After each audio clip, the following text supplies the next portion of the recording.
bad guy character in professional wrestling. When's the last time you got laid? French toast is the exchange student that you have like a 3-week affair with. Hey, we can see that you don't have pants on. Can we tell the truth about Dusty sooner or later? Bro, like- less people wanted that than are currently watching our stream.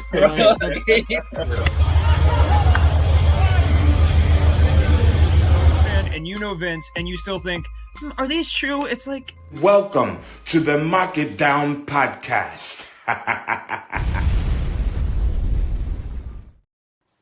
That's the new star of the show? Really? Yes, Okay. boy! I love it. Hello, everybody, and welcome to another edition of the Mark It Down podcast. My name is Nick Cummings, joined this week by Matt Cascode and James Gisanti. Finally, a full show, and thank God Right, we're all been a here while. because we need to talk about the biggest battle that's happened the last week, which is Kendrick Lamar versus Drake. And clearly this takes precedent over anything else that happened tonight. No, wait, I'm being told in my ear this is actually a show where we review AEW Dynamite. So Boo. we I mean, can't not do that. boo, but Yeah, it gets on Kendrick Lamar and Drake. I think it's hilarious that Shawn Michaels thinks he can get them to show up on NXT. It's like, no, they will show up on Raw, if anything. You might as well at least attempt to capitalize. exactly. So he was the first person to send out an invitation. That's all that matters. Well, they're Yeah. going to wait. They're going to wait for the invitation to Raw or AEW. They're not going to NXT. Yeah, it also went, mainstream because everything related to this feud is going mainstream. So it was actually a pretty good move. We actually even had a mention of that rap beef here tonight, but we will get to that in a bit as we start at the top of the show where, as far as I'm aware, we had a backstage interview with the Rated R superstar Adam Copeland. My TBS app was not cooperating, so I pretty much only found out it was him after the intro where he announced that his TNT Championship match will be a no disqualification later in the evening. We then had the... He said, get in tight. That's the thing. He told the camera. Yeah. Yeah, James has got it. As I said, I missed it. Anyway, after the intro, we had our first match of the evening, which saw Orange Cassidy go up against former best friend Trent Beretta. I think Excalibur put this pretty well. This is a grudge match, and it was refereed as such, as a lot of the beginning of the match actually took place outside of the ring. Hell, it even took outside of the ringside area, and it went all the way up into the crowd, where Orange mostly kept the advantage until they got back into the ring. And then the two men exchanged finishers, where Trent hit a running knee. Orange followed that up with an orange punch. They both went down. And then we had that carny piece of shit, Don Callis, come down ringside and join commentary as we went to the break. I'll jump later into the match where Trent was able to hit Orange with two pile drivers, refusing to pin him after both of them. Instead, after the second one, he set up for the hug in a mocking fashion before hitting the running knee on Orange, and again, not going for the pinfall. Trent then went to one of the corners to take off the top turnbuckle, and as he did so, he was admonished by the referee, and this allowed Orange in the opposite corner to take off the top turnbuckle as well. Trent eventually just threw the turnbuckle to the mat and ran over to attack Orange. However, Orange was able to hide his exposed turnbuckle and threw Trent into it, hitting Trent's head into the turnbuckle. Orange then rolled him up and got the pinfall victory. Orange rolled out of the ring, having taken a lot of damage, and then Trent sat there in a mixture of shock and absolute rage before coming to the outside and hitting Orange Cassidy from behind. He then hit a pile driver on the steps and catapulted him into the ring frame before going to the other side of the ring to grab a toolbox right in front of, oddly enough, Don Callis. Orange grabbed a chair in an attempt to both help himself stand and defend himself, but Callis, deciding for once in his life to interfere, ran over and attempted to stop Trent from hitting Orange with this toolbox. This momentary hesitation by Trent allowed for the referee corps and Chris Statlander to come down. The refs were able to back Trent off, and Stat just screamed at both of them, mainly Trent, about what an asshole he's being. And that carny piece of shit, Don, helped Orange Cassidy to the back. We then had Trent leaving while Statlander continued to scream at him. and Trent yelled into the camera that it's all about him now, and there will be no more friends. So, James, I do feel like this is the first match. It will probably be a few matches. I don't think this ends here. We got a little bit of a tease of that later, which we'll get to. But I always say these guys definitely left something in the tank for later when I'm a little disappointed in a match, when I think they could do better. So I'm going to readjust. This was a good first opening salvo for this feud. I'm interested to see where it goes. I think it obviously ends up in a much more violent match. And I'm also very interested to see the continuation of how Chris Statlander plays into everything here, as I think she'll end up playing a big role in all of this. No, I agree about Stat, and it was very uncomfortable to see Trent Beretta tell her to shut the fuck up. That was... I was wondering what that bleep was. I only half heard it. Shut the fuck up. I'm going to come at this from a different perspective as you. This wasn't necessarily they're leaving stuff in the tank for the next matchup, as much as this wasn't really meant to be a straight-up match. We saw that Trent, and you brought it up several times, Trent never attempted to pin Orange. Now, that's not to say that if he did attempt to pin Orange, he would have gotten the pin. But he wasn't aiming to beat Orange. He wasn't aiming to get the win over Orange. He was aiming to hurt Orange. And if I may interject, I believe after the match, they mentioned the only pinfall attempt in the entire match was when Orange Cassidy won. So Exactly. Both men were doing the same thing. And I do understand your point here. So if I'm not viewing this as Trent is attempting to win, he's attempting to hurt Orange, I view this match very differently. And the way I would rate this match and the way I would recap this match is very different. This was a guy who was looking to take his frustrations out on somebody. Everything he did had purpose, down to his wrist tape that had Chuck E. T written on it. He was trying to get into Orange's head, and he was trying to break Orange's body. And I think in that regard, this match was a success because it really is highlighting this different character of Trent. Somebody who took the time to flip off the crowd before he hit a pile driver onto Orange. That he didn't hesitate to take him to the outside after he lost and hit that pile driver on the steel steps. This is a guy who's just looking to hurt somebody, and then we'll see how that translates to post this feud for Trent. But all those things considered, I was not disappointed with this matchup. I thought it was a great first chapter in their story, in what will be their rivalry. So maybe I'm a little more forgiving of it than I should be, but I really did enjoy it. My criticisms actually come from after the match. Orange took a fucking pile driver to the steel steps and was standing up ready to continue the fight. And it wasn't like granted, he was wobbly a little bit, but nowhere near the level of wobbly that he should have been. And I don't know. I'm very forgiving of certain things like this if it helps tell the story, if it helps push the narrative forward. But I think it would have been a much better narrative to actually have Trent just have Orange completely laid out after the match. Yes, Orange gets the win, but Trent got the bigger win in just dismantling Orange, and we didn't get that. And of course, there is this bigger story looming in the background that is Don Callis, which quite frankly, initially I was very confused about. Now I'm of the belief that Trent is just going to join the Don Callis family, and this is just a giant swerve to fuck with Orange. But I hope not. I feel like everyone who joins the family, it's just not very interesting, and I don't think that's what Trent needs. I disagree. I think Takeshita is incredible, and I think his presentation is fantastic despite being given nothing. He feels like a fucking threat. He feels like a goon, but he just isn't given any high-profile matches. Hobbs, before he got injured, he was going for the IWGP World title. And again, Osprey and Fletcher right now are kind of like weird things, but I'd say that had way more to do with their feuds than it did with the group itself, because that is an incredible group of guys.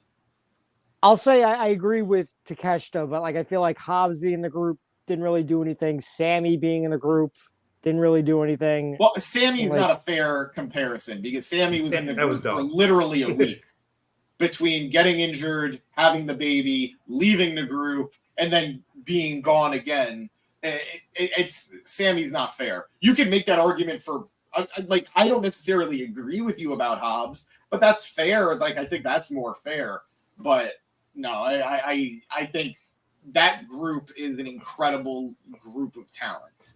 And now that they're out of the Jericho vortex, I'm more excited to see what this group does. Like, I'm not dreading seeing Cal. Like, I was fuck, guys, I apologize. My arm is killing me. I was dreading seeing Callis on a weekly basis. I did not want to see him on my TV.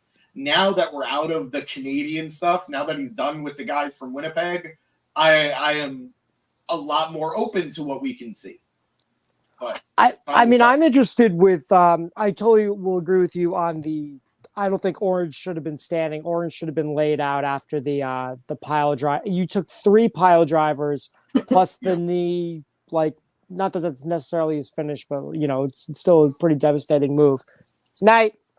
Good night. So, good night. Yeah, I just thought that was bullshit for me. I was like, what do you got to hit this dude with 5 finishers before he's laid out? Like, that's ridiculous. That's the move. You got to sell the move. Sell the move. Can I just sure. counter what I agree. Like, I'm glad we're on the same page about the pile driver on the outside. It has been. Did we lose him already? No. No, no, that was good. That was hi, Navarro. What's up, Navarro? We've already established it takes a shit ton to put Orange Cassidy down. Yes. We learned that in the matches with Moxley. We learned that in his international championship reign. The guy is a tank. He doesn't look it, but he is a tank. So I don't mind him getting up after the first 2 pile drivers. It's just that third one, it's hard to stomach a finisher onto the steel steps. And then there was something else. And then the catapults in under the ring. Yeah. Like that was all a little too much. Yeah. But it's interesting to see Statlander back in this fold. You know, it seemed like she had gone away from the Best Friends group when she was with Willow. And it's like, I wonder what's going to happen at Double or Nothing. Is she going to be involved with the Willow match, or is she going to stick with this Trent thing? And I assume that, Trent will probably end up with the Don Callis family. But on the other hand, maybe Statlander and him do something together. Who knows? We'll have to wait and see. I think we've seen that AEW is very good at juggling people into multiple stories at once. Just because you're in one feud or one rivalry doesn't mean you're stuck in that one rivalry or feud. Like MJF famously was juggling storylines in his title reign. It's something that I expect to see. We're seeing it right now with the New Elite, that they are like their tentacles are wrapped around a lot of the AEW roster right now. So, and that intro video was amazing. Yeah. So I think Stat can afford to be in multiple things at once. That won't limit her. I think if anything, they're going to influence one another, because we've been teasing the Stat heel turn against Willow for a while.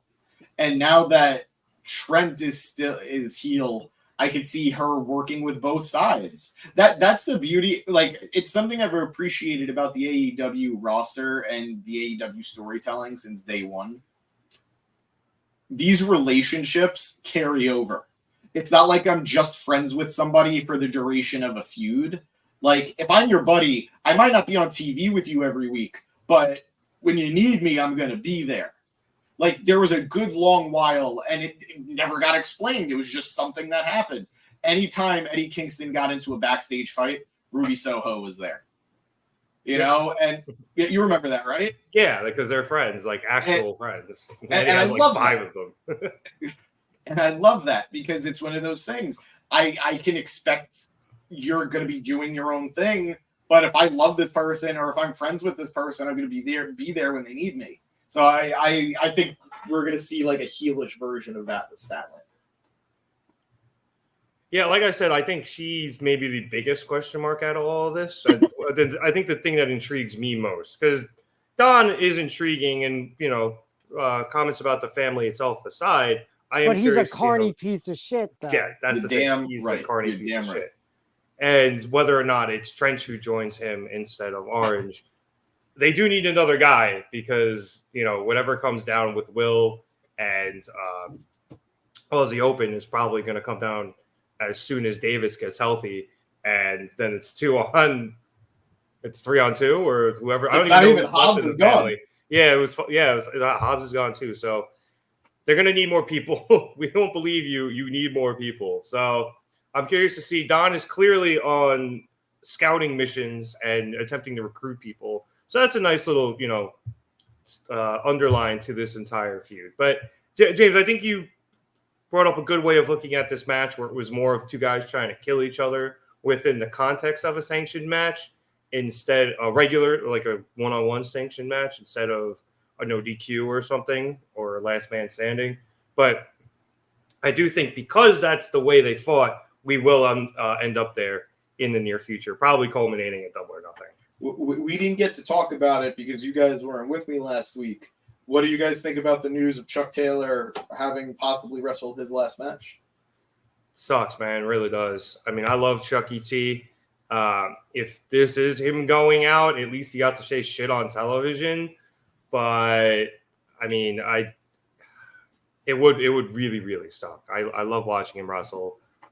It's going to be honestly the biggest shame of all of it is Best Friends never winning the AEW Tag Team Championships. Absolutely, just absolute shame. That's why you don't wait, Tony. I missed last week. I know that he had the match with Trent. Did he legitimately got hurt? I thought they're just kind of running a storyline. So all reports so far that have backed it up are saying that it's legit, that he either due to the match or going into that match, they knew it was his last match. But apparently afterwards they knew it was his last match. So I don't know what got hurt. I don't know how badly he got hurt. I don't know any of the details. I don't know if any of that's been reported, but it has been reported that legit Chucky is no longer able to wrestle. To me, that sucks. If I remember correctly, Excalibur explained it something to the effect of they have to, like all of the cartilage in an area. I think it was around his like foot or ankle, because I think that's what's been injured. Like is either deteriorating or they have to take it out or something, and that is what is possibly going to end his career. So that leads me to believe this was something that happened before the match, and they were probably able to do the street fight because weirdly enough, I think that's almost a little bit easier when you're injured than a regular match. So I think that they were writing him out with that match because it seems to me like he at minimum had to go get surgery. And we will see from there how, like, if it's successful and then if he can come back. But it does seem like the odds are pretty slim. Best Friends on commentary one day. I'd love to see it. After like down the line. That's very sad though that he won't be able to compete anymore. But trying to look at like the bright side. For me, the bright side, if he can't compete anymore. Best Friends on commentary somewhere down the line in some very, very lucky promotion. I know that Chucky's done commentary. Is Trent? I don't know. I do know. I think Chuck got announced for Mr. Wrestling 8, and he's going to be on commentary for that. That's fun. Like and then he used to do it in PWG, right? Yes. Yes. Yeah, he did. Him, Excalibur, Steen. Hello, Deb. Trent? Good to see you. Question anytime Kevin talked about Trent. That is directed to James. Yes, why is your shoulder dislocated? This has been an ongoing thing for the last 2 years, and now it's happening a lot more. And I did it again today, and I was able to pop it back in, but it's not in all the way. and I am probably going to need surgery, but we'll talk about that later. Both me and James have very, very bad shoulders, and I also need a third surgery. So we're competing to see who can get surgery first and who can finally fix their shoulders correctly. But it's been a rough couple of years. Happily, I'll let you win that competition. You could, I will gladly step aside so you could win neck surgery. You know, we have bad surgeries shoulders as a group when I have a torn labrum and I have the healthiest shoulder of the three of us. Seriously. I'm just actively avoiding surgery because I'm afraid of it. All right, let's get back on track here. Danny's saying Trent has nothing to offer on commentary, so it should be Chuck and Sue as the team. Gladly. Instead of an announce table, they're just doing commentary from the front, like the driver and passenger seat of Sue's van. No, it should be they're watching it on like the DVD screen in the back seats of Sue's van. Even better. Genuinely better. I just want Sue being the best mom ever and just like multitasking. Like she's being amazing on commentary while folding laundry, while baking cookies, while doing the groceries, just have her do it all. She's great. Don't think you should be baking cookies in a van, but or she should be watching like the show and doing commentary. Well, I didn't say she was in the van. I just added groceries at the end. Like that one seems impossible out of that list, but she is, the van is iconic. I will give you that. All right. Like I said, let's get back on track here. We then went quickly to a video clip of the Elite arriving at Dynamite earlier in the evening. They were just dicks to a parking attendant, and then eventually they parked in Tony Khan's spot since he's not using it. We then had Danny saying, "You heard it here first. Matt thinks moms belong in the kitchen."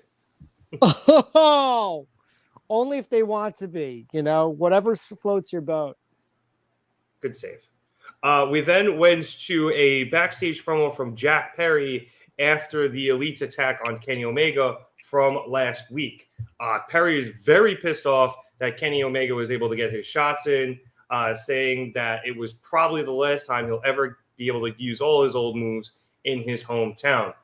Jack then says that he's disappointed that Kenny was the hero isn't the hero they all needed him to be, and now to move AEW forward, they all need to make sacrifices, and Omega just made his. We then went to Kenny Omega. Wait 1 second. Go ahead on the Perry thing.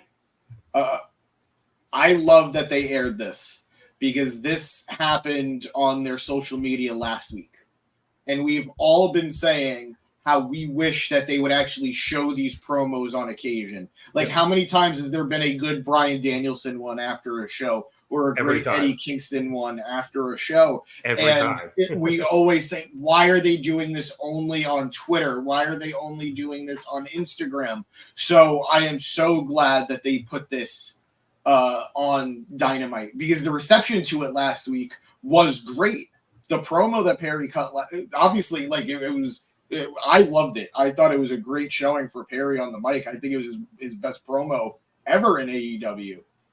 So I'm so glad that they heard that people liked it last week and they were like, we got to put it on TV.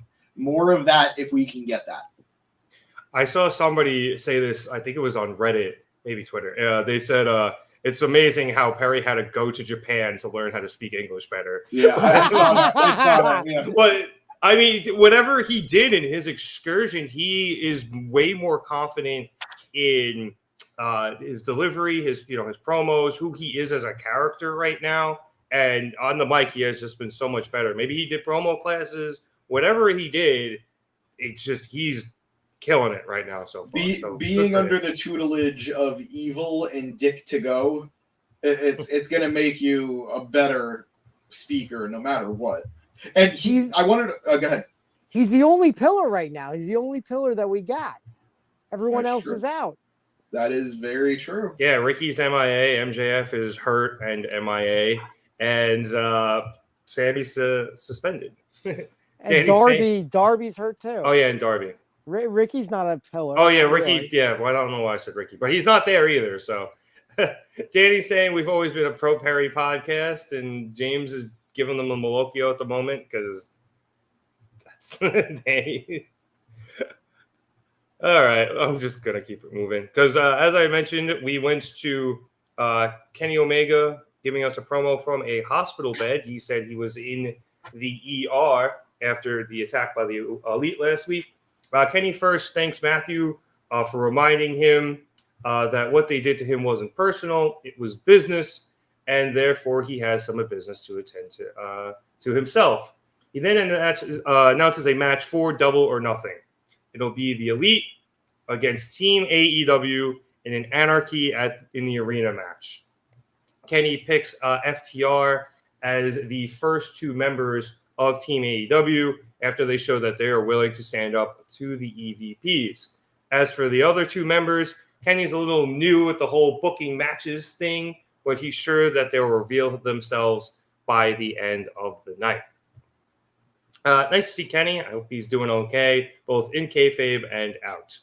So many people are convinced that he's actually doing way better than we've been told and that he's going to be coming back very soon. I am doing my best to not fall for that hype. I obviously want him to be doing well. I want him to come back yesterday, but I can't allow myself to have that hope. He's taking bumps, which is crazy to do if he's like hurt so bad. So I don't know what to think. Right? I have to believe that he's doing well, but they're still afraid of him like going out, going all out. So I feel like we're gonna get Eddie Kingston in this match somehow, and then is Kota Ibushi still the company? What's the deal with that? He is hurt. If Kenny's hurt, Kota's an old jalopy right now. He's on his deathbed. Yeah, he is not doing well. Didn't he royally fuck his foot up? Both. Kota? He went into the match with one broken, I think it was an ankle, and then he came out of the match with I think another broken ankle. When he was bicycling that match? No. This was I think it was an actual matchup that he had. It was I am wasn't it Blood and Guts? No. It was after Blood and Guts. I'm gonna mention a match that is traumatic for me. In terms of how did you let this guy go out there and wrestle? It's like an inch below Jeff Hardy Victory Road. Wow. The guy couldn't stand in the match.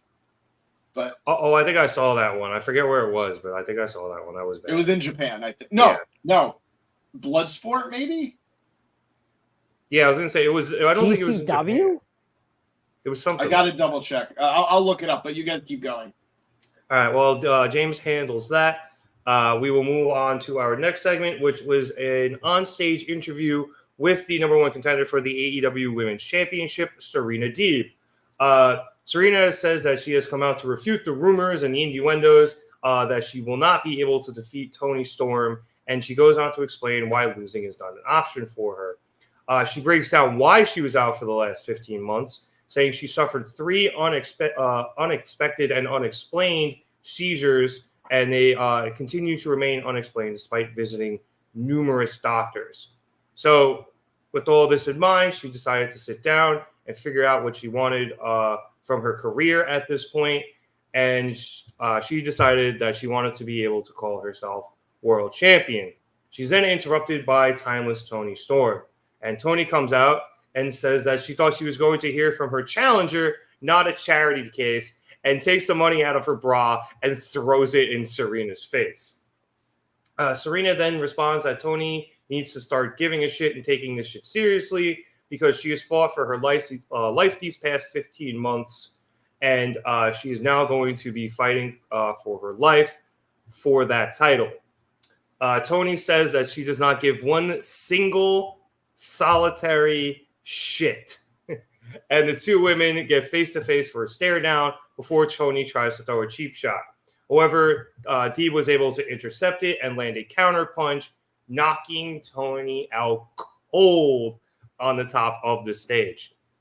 So, Matt, I like this. I feel like we don't get a lot of Serena Deeb promos, at least whether it's interview on stage. I feel like she usually has a lot of packages. But I thought she did pretty well here, despite whatever the crowd was trying to do in the middle of it. But when she looked best here was towards the end when she told Toni she needed to start giving a shit and then knock Tony's ass out. I thought that was a great showing from Deeb, and it's got me a lot more intrigued in this feud within a short couple of weeks. Definitely, I agree. I think her video packages have been very, very solid, and she got through this. It was decent. I thought when she came out, I'm like, we should just be doing another video package, but then you wouldn't be able to get the Tony Storm, crossover and the punch, which it really needed. For me, the camera got really bad tonight, and this was the first time I noticed it. There was probably only one. Oh, here we go. Tony says there's no one left to challenge her, and all of a sudden, and there's a gif of The Rock turning around. Yeah, I'm not sure how Serena ended up in this position, but she's here. I've always liked her, but I feel like she hasn't been really hot in a while, and I know she's had this comeback, but it doesn't feel like it's warranted a title match yet, in my opinion. And here, back to that camera thing I was talking about. I guess they could only find one Serena Deeb sign in the crowd, and it was a Tony Storm is greater than Serena Dweeb. And it's like, why would you show that sign? Don't show a sign at all. Show an excited fan who's clapping. That's all you got to do. Because the crowd, for the most part, was receptive to what she said. She kind of did like these look back, and like she said the name of the town to try and get them going. We got another. Well, sorry, I missed it. Don't worry about it. I'll be honest. I don't even know that they're married. I've seen a bunch of people say it, but I haven't seen. Apparently, Serena Deeb is married to the one member of the Elite we don't talk about, and I don't mean Cody. So I don't know that they're married. I don't know if that's like an actual thing. I don't care. It's irrelevant. If I'm going to judge Saraya for who she's with, I can judge Serena Deeb for who she's with. But I agree. It had nothing to do with what we're talking about right now. But back to the crowd, they were pretty receptive, and I promise I'll let somebody else go in a second. No, you're good.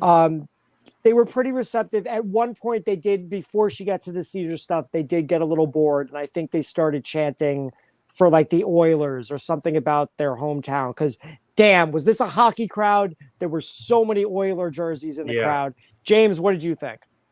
I like this. I am a very big fan of Deeb as a wrestler. I've been advocating for a long time that I think she'd be a perfect fit for the BCC. But all that aside, I thought this was all right. I didn't think it was... What's up, Penguin? Hey, Penguin. I don't think anything about this was like incredible, but it did tell a story a little bit that went into the next women's match. And I think it's very important, and I think it's very telling. But I'm okay with this match happening. Danny is making some good points in the comments. Deeb is good, but she feels like major filler. Yeah, I agree with that. And he likes how everyone up until this point was connected to Tony in some way. And all the people help make Tony the way she is right now. Deeb is our first real departure from that. At a certain point, I guess there was only so many women that you could do that with. And we're going to get to Saraya very shortly. Because, and again, that goes into the story, like I said, with the next matchup. But I'm cool with this match happening. It's happening at Double or Nothing, which feels bigger than where it should be happening. But I like Deeb enough, and I know this is actually just going to be a good match. So even if I'm not super invested in the story, I know I'm going to be entertained with the match that we get. Would you have preferred Tony Storm versus in like a triple threat or a fatal four-way? Like they could have done Thunder Rosa and the virtuosa Deonna Purrazzo, and maybe possibly throw in a fourth woman. Could be Deeb, could be Mariah May. It's hard because I was actually a big advocate for that triple threat to happen. I know you were, yeah. Yeah. But now that they've turned Deonna heel, it's a little bit harder of a dynamic to pull off. Because when you have two heels in a triple threat match, you almost you have to root for the babyface to win in that situation. Yeah. You only have really one person that you're supposed to cheer for. And I don't think the crowd is that passionate about Thunder Rosa anymore. Like, I don't think they've turned on her completely in any sense, but I don't think they're like, yes, Thunder Rosa needs to be the person to take the title off of Toni Storm. I don't think anybody feels that way. So don't book yourself in a situation where you're not going to be thrilled with the winner there. As for like any other match that could have happened, I don't know, quite frankly. I'm like I said, I'm fine with this. I think this ends with Hayter taking the title off of Toni, probably at All In. So I think we're going to get through Saraya and Mariah May first. I was gonna say, I almost wouldn't be surprised if Mariah wasn't until after she loses the title, maybe. But I was thinking that too. Yeah, but I can see Hayter taking it all at All In, assuming she's healthy. But yeah. I think you're right, James. I think it would be difficult to have booked that triple threat, especially with those two women and where they are now, in their alignments. And I think that's why Deeb is such a good fit here. She's going to put on a good match. We all know that. They've done enough, I think, here and will probably in the next few weeks to get us invested into this match to be like, okay, the smart people are like, is Deeb probably going to lose? Yes, but I can have enough investment into this match where I'll enjoy it thoroughly. And then it gives Tony Khan time to figure out, okay, what's next for Toni Storm as champion. So I think it's a smart move. I guess my only real weird question is, I know Toni Storm is a heel, but no one is fucking booing her. So that's actually Deeb, I know we give. I don't want to say give her the sob story. That is her actual story. But you play it up to the crowd and you explain what happened. And as that tweet kind of said, then Tony Khan comes out there, speaks ridiculous, throws a bunch of titty money at her, and we are all cheering Toni Storm over Deeb. So that, I think that not only would have made the triple threat harder, I think it's going to be really interesting to see who's cheered at Double or Nothing. Either way, it'll be a good match, and I like Deeb, so. This does not apply. Get rid of this shit. This does not apply. No, it's still funny though. It's still funny. Day. Yeah, I agree. To go off the comments though, because Danny's saying he doesn't think it should be Hayter. He loves her, but he thinks it should be May. And then Eric's saying right after, Mariah turns on Toni at All In. And that's a very delicate thing here, because if you have Mariah, who's getting over with the crowd, turn on Toni, you 100% solidify Toni as a babyface, which I guess is the direction that maybe makes sense. Yeah. But you're almost fighting against yourself by solidifying May as the heel in this situation. And I feel that it could easily go either way as to who turns on who. Because for a long while, they were setting up the single white female aspect of this with Mariah and Toni. But last week, I don't know if you guys watched the show or if you paid attention to me on here, but I saw the highlight, the highlight that was going around. That's what I saw. Okay. Not approved. Well, no, that wasn't last week. But I guess I missed 2 weeks then. Mariah was wrestling Serena Deeb for the number one contender spot for Toni, right. And Toni throws in the towel for Mariah. So they're very. Granted, he had her locked in a pretty nasty Boston Crab or a half Boston Crab, but I think and I said this last week, I think they're telling a story where not only was she trying to protect her protege, she was trying to avoid having to actually take on Mariah in a match. Oh. Very Triple H Batista. So gotcha. I don't know which way they're going to go with. I made such good points. Why wasn't I on the show?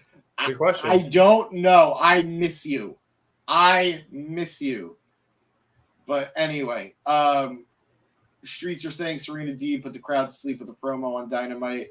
You can't just hand anyone a mic and expect them to be Britt Baker. But see, that's not fair or true. Yeah. She did there was nothing wrong with her promo. You can maybe make an argument that people just aren't going to care about Deeb, but in no way did she stumble. In no way did she sound like she didn't know how to work a mic. She was proficient. It's just the crowd wasn't into it, unfortunately. Apparently, neither is Producer Boy. And granted, they were kind of weird with Saraya too. So maybe Canada just hates women. I thought it was decent, and you said it was fine. Like, no one here thought it was bad. Like, Yeah. I just think her video packages are better and might have better. Maybe there was a better way to do this, but if this is what they had on the table, it worked. It's fine. They got through it. It wasn't too long. You know what I mean? It wasn't like, what was that? Yeah. What were they thinking? I agree. I hate women. We've seen such worse shit, like even out of Jericho recently. If you're really complaining that hard about this, you're just doing it to complain. Seriously. And so many of the people on Twitter, because as much as I love it, it is a cesspool, are doing that because that's what they do. They just complain. So if you hated it that much, fucking go touch grass. All right. Gonna move on here as we then went quickly backstage for an interview with Orange Cassidy. Lexi Nair was in the trainer's room trying to get a medical update on him, but before she can ask anything, Rocky Romero came in to check on Orange. He tells Orange that he talked to Tony Khan, and if he can win his match against Jay White tonight, he, Orange, and a partner of their choosing will get a shot at the new Unified Trios Championships. Rocky suggests they could tag with Ishii or maybe Shibata, or he brings up the suggestion of mending fences and picking Trent. Orange says, what? And snaps his glasses off. Like, say what? Incredulously saying what? Before refocusing and telling Rocky that they'll figure it out before wishing him good luck for the evening. We then went back out to the women's match that James mentioned earlier, which was Mariah May versus Harley Cameron. As James mentioned, Saraya was with Harley, and just a preemptive bonk on everybody for this match. I will skip to the ends where after hitting a missile dropkick, Mariah went in for a hip attack in the corner, but Saraya was able to pull Harley out of the way and out of the ring. Mariah then hopped out of the ring and just absolutely nailed Saraya with a forearm shiver, knocking her on her ass. May then got back into the ring where Harley tried to win it with a surprise roll-up, but May kicked out. And then Mariah quickly got control, got Harley up and hit a Mayday and picked up the win. After the match, Saraya jumped in the ring and attacked Mariah, but she was quickly saved by her old tag partner, Mina. Oh, God, I'm going to botch this because I think I typed it wrong. Oh, Shirakawa. So, and then we had the celebration. I remember it's like, oh, fuck, I just forgot the A. Shirakawa. So, I've been enjoying that dynamic. But, Matt, you were saying before we logged on here, you were very high on this match. I enjoyed it a lot, too. I think Mariah's not only finding her footing in the ring, but she's doing a great job of playing both herself and Tony while she's wrestling. And Harley did a lot better than I was expecting in the ring. So just a good showing from all of these women, including the two interferences from Saraya and then later Mina. Can I just address the tweet real quick? Sure. If you could go back to that, producer boy. The Hey Ew one. Don't make fun of. Anyway, my concern with that tweet, Mariah May is going to be such a great babyface after turning on Tony. I'm afraid that the crowd will turn on her because of how much they inherently like Tony. It might not have the desired effect. That is the plot of the movie. Everyone turns on the rising starlet trying to take the place of the established star. And I get that, but I think the notion is that they want us to cheer for Mariah, which might not happen if she turns on Tony, which will follow the plot of the movie, but it might not be the plot that they want to go with, is what I'm concerned about. I do think it's nice, though. Sorry to cut you off. I think it's nice, though, that they kind of almost have the option here. They can really keep playing this almost back and forth where you can leave it open pretty much right up until the end and then see where the crowd is. All right, bonk, dude. We get it. It wasn't just that he zoomed in on the picture. It was that he put the little cursor on her lips. That's what made it extra uncomfortable. Yeah. Yeah, like I preemptive bonked for the match, but like now you're just way see too that horny would on me. have been acceptable. That would have been acceptable. Still a little horny Barely. on me. I mean, not what I would have gone with. I would have just seen that and been like, all right, fine. And just going to these comments, by the way, Tippy time is already a thing. We don't need a carbon copy in AEW. Get out of here. Oh my God, you There's sound like nothing. Yeah, terrible. Terrible. You sound like that guy on Twitter the other day who said I think he said the same thing. He was like, "Oh, like Mariah shouldn't wear red because Tiffy already." It was like some bullshit like that. It was like they're both. Pink. It was pink. Because pink, yeah. Mariah should wear pink because Tiffy wears pink, and we already have one blonde woman who's more popular.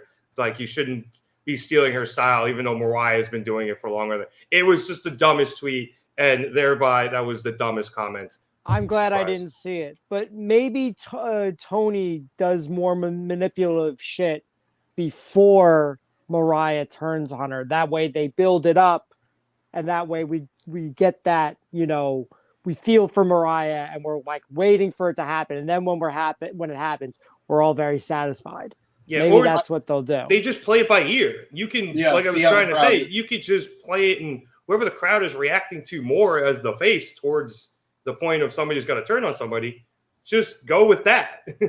You can change the plan real easy because one of them, has to turn on the other, and you just could do it almost on the fly. Well, all I know is this match was very good in my opinion. I was going to say you really wanted to talk about it. Yeah, no, I was really happy with this match. What I wasn't happy was with the camera work. The camera work was god-awful in this match. Terrible. Like, really bad.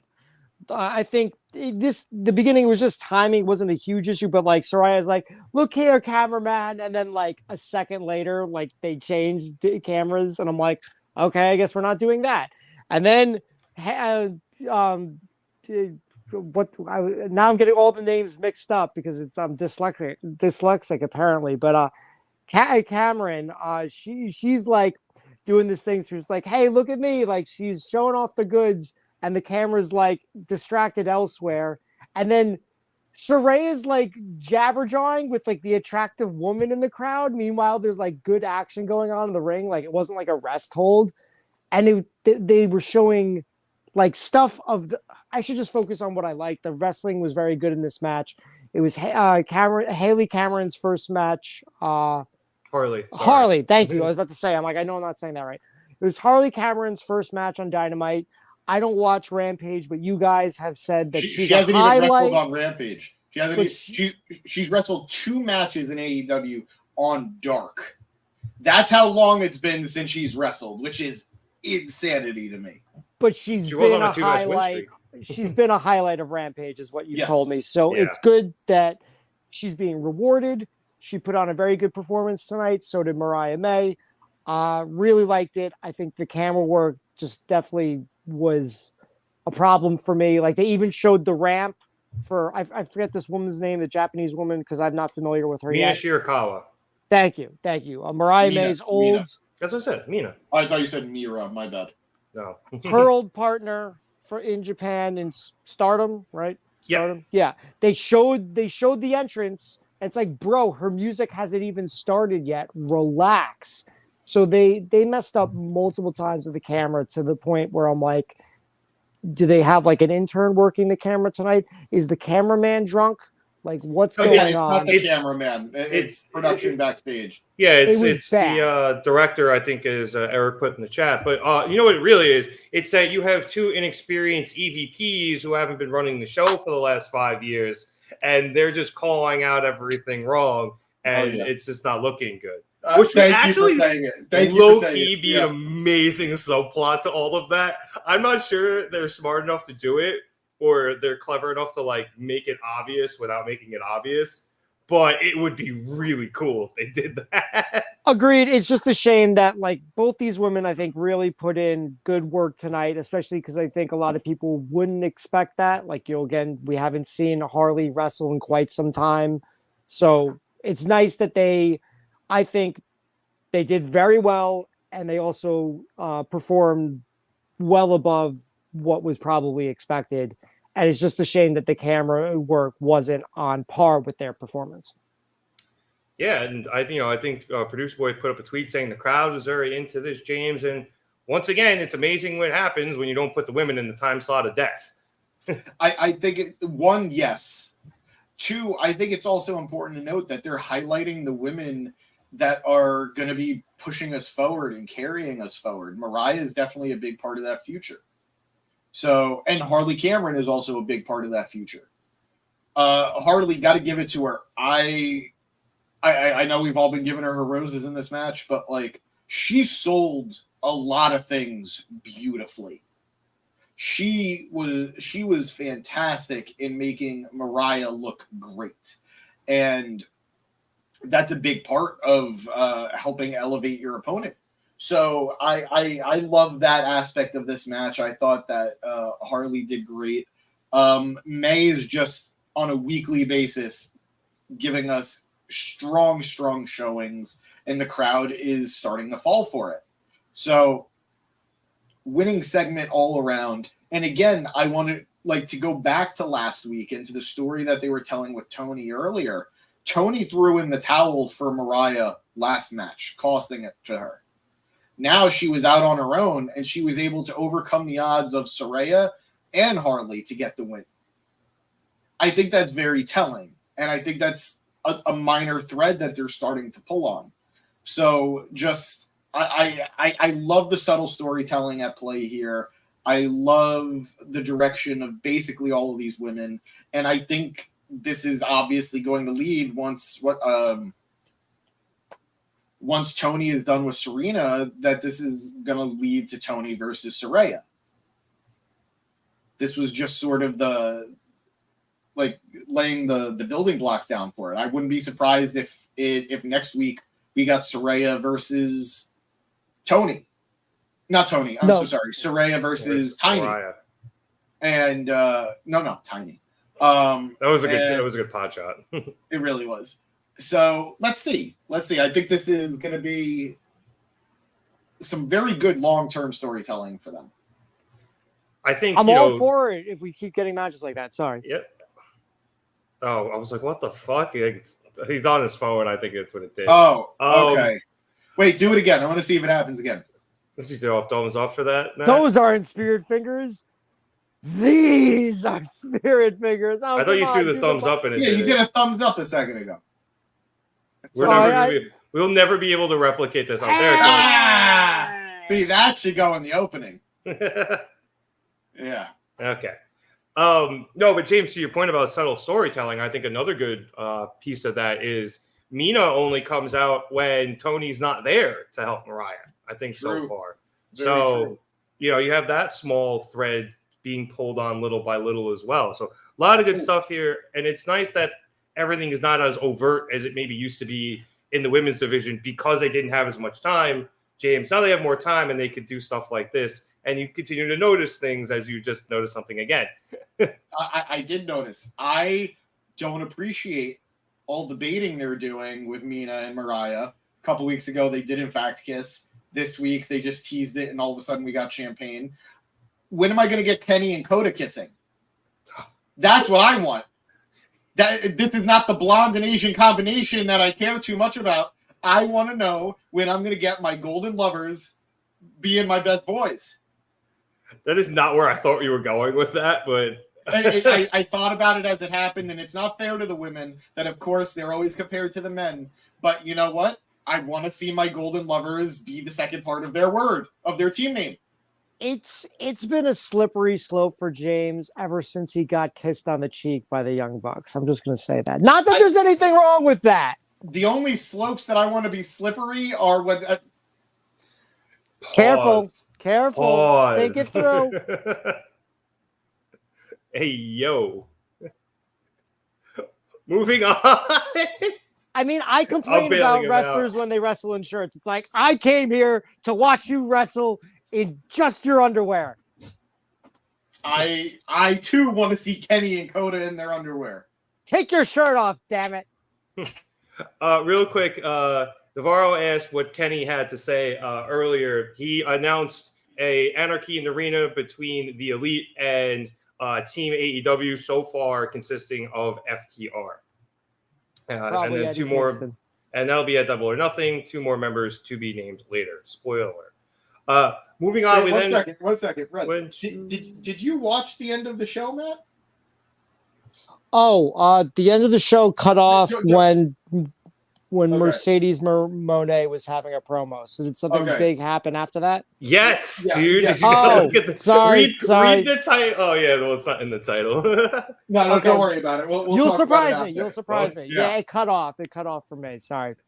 As I was saying, we had a backstage interview with Pac, and he is asked about perhaps Death Triangle coming back together as Rey Fenix has returned to AEW. He's hurt again. Fucking A, really? We were supposed to get Penta versus Ray at House of Glory, and because Fenix is hurt, they had to give us Penta versus Laredo Kid instead. I was wondering what he was doing there. That sucks. That dude is like the Jacob deGrom of wrestling. He is so fucking good, but he's hurt all of the time. Yep. Anyway, Pac seems like he's about to say he is no longer concerned with Death Triangle, but he is cut off by Jay White and Bullet Club Gold. White says that nobody cares about Death Triangle because they are DEAD dead, and we have the Gun say dead with him, except I think it was Austin says death. Yeah, which is kind of funny.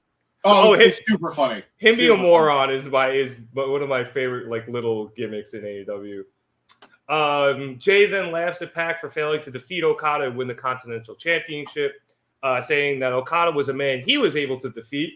So maybe he should go after Okada and defeat him once again, taking the Continental title for himself and adding it to all the gold that Bang Bang Gang is holding. Do it. We definitely want that at some point. That's not a threat. We want it. In the meantime, though, he's got to go take care of Rocky Romero. So Pac can just sit back and stare at all their titles to see if he can remember how to win one. That was a death blow. Boom, boom, boom, boom. We then had a video package from the House of Black, mainly Malachi, where he talked about Adam Copeland. I was furiously typing during most of this, but it was creepy and it was cool, and I did like what I heard for most of it. I didn't write anything down, but it looked good. It sounded good.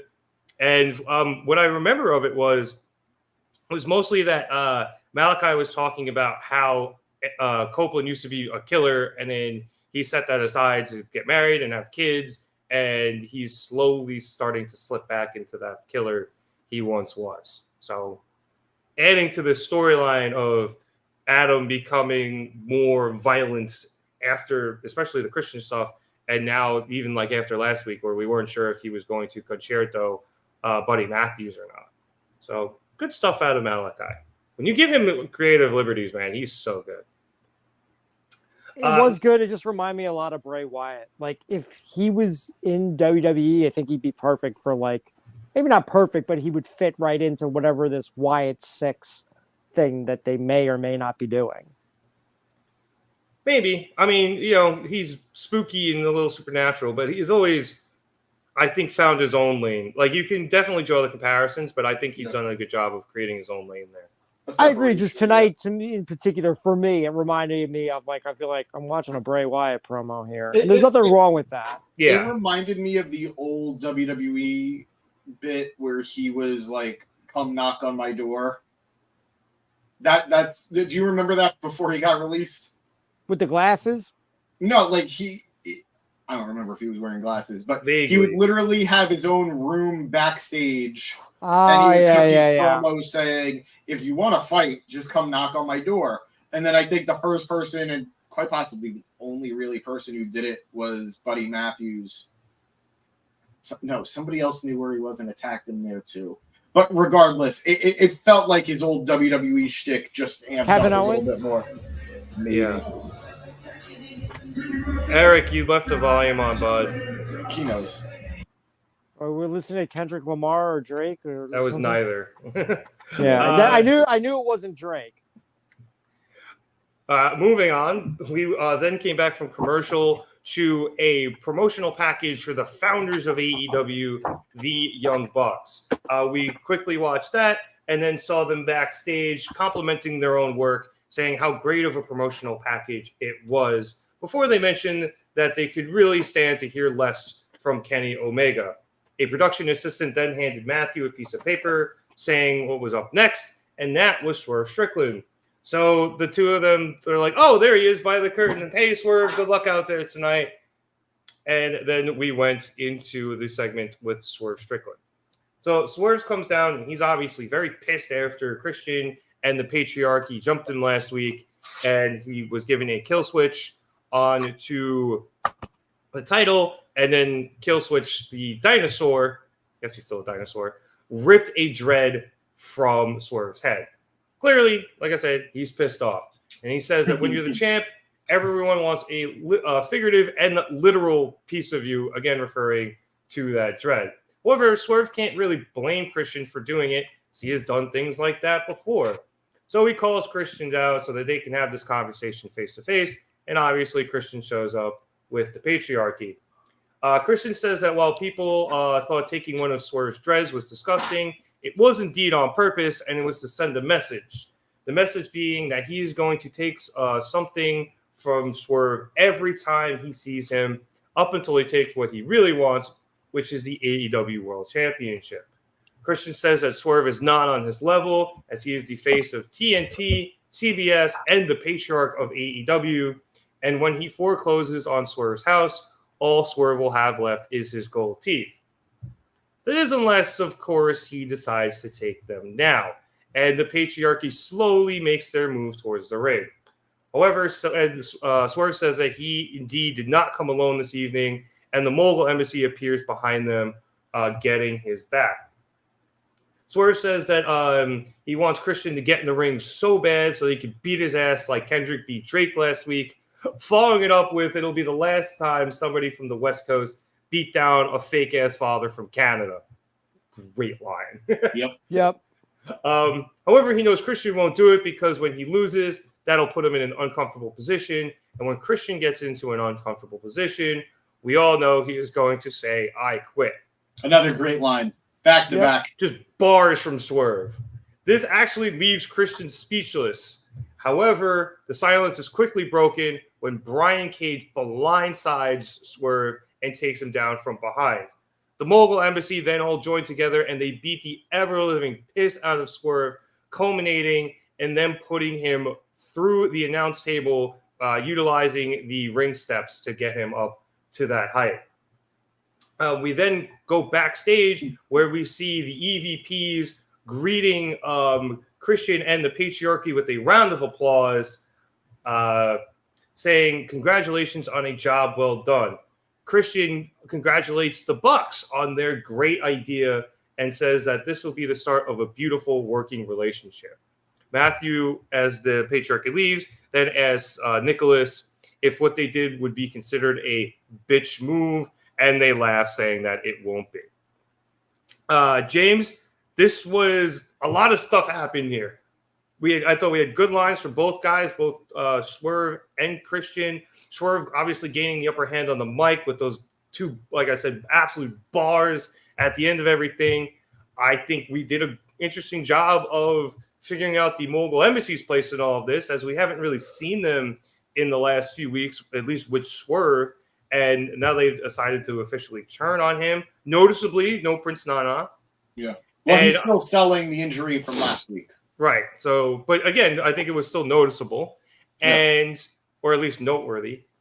And we also see a business relationship forming with the EVPs and Christian as they've positioned him not only to take the title off of Swerve, somebody they are clearly having problems with, but also to give him the advantage in this by taking out Swerve's muscle and having them turn on him. So a lot of moving parts in this promo, but I thought it was very, very well done. No, I agree. I think it was well executed. I question the decision of the timing because Christian is already surrounded by a group of his own. By having another group attack Swerve, I feel like it devalues his own crew. It devalues his patriarchy. I would have rather seen Swerve versus Kill Switch. Is it Kill Switch or Kill Shot? Kill Switch. Kill Switch. Kill Switch. I think Kill Shot was Swerve in Lucha Underground. Yep. I would have that was rather a deep seen. reference.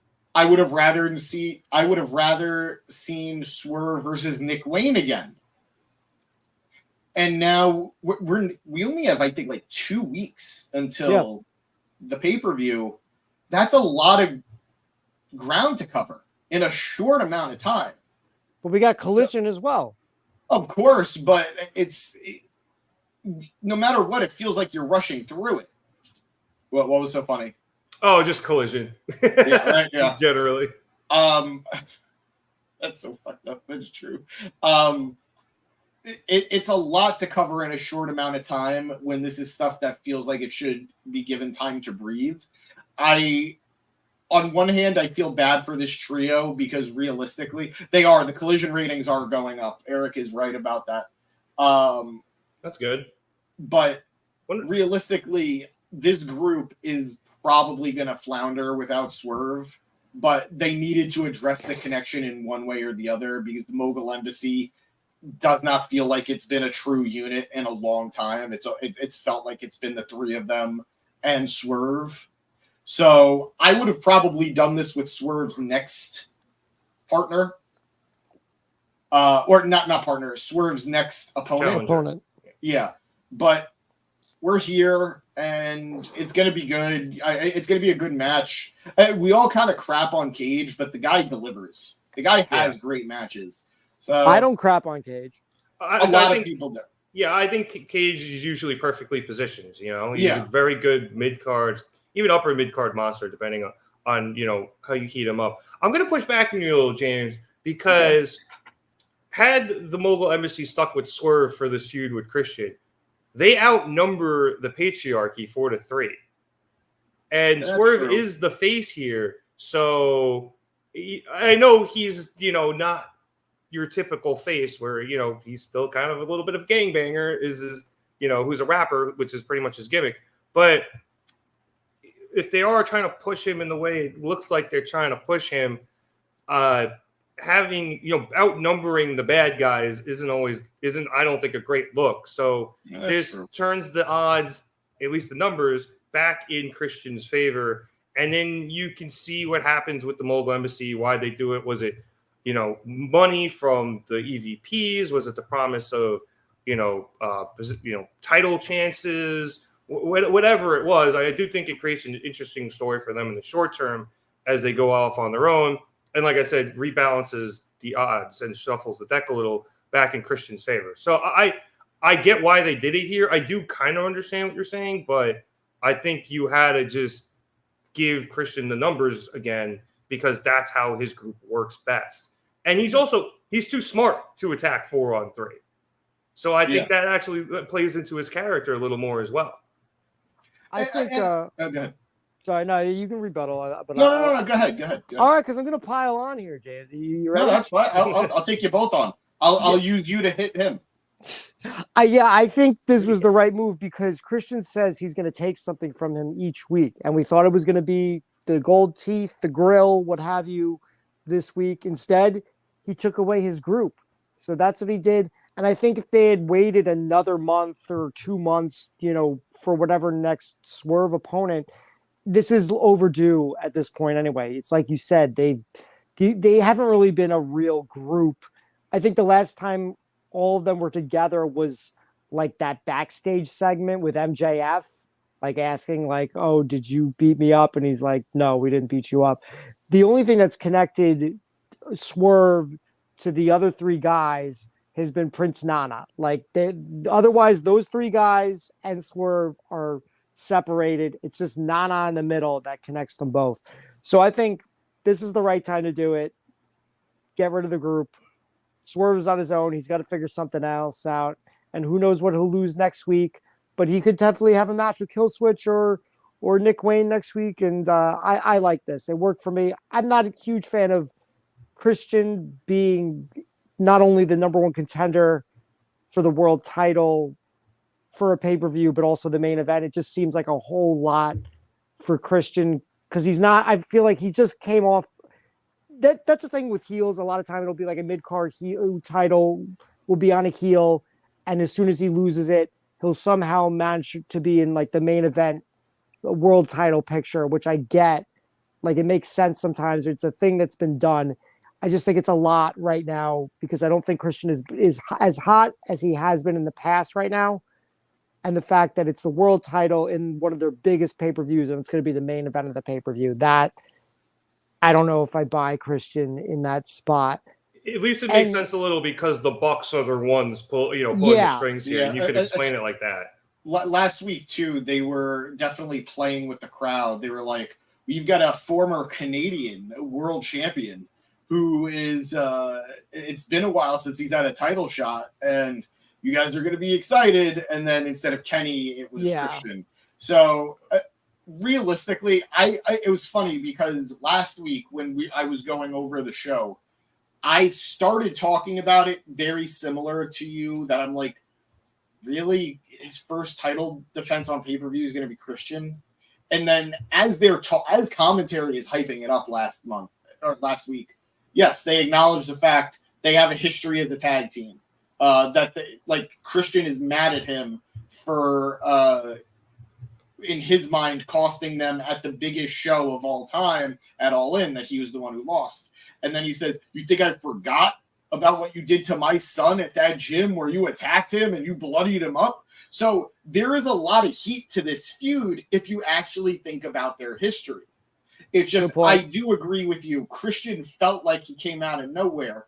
But as much as that's true, it's backed up with history. And the last time Christian main evented a pay-per-view for the world title, we got Bryan Danielson and Adam Cole. So I'm very excited to see what's going to happen next.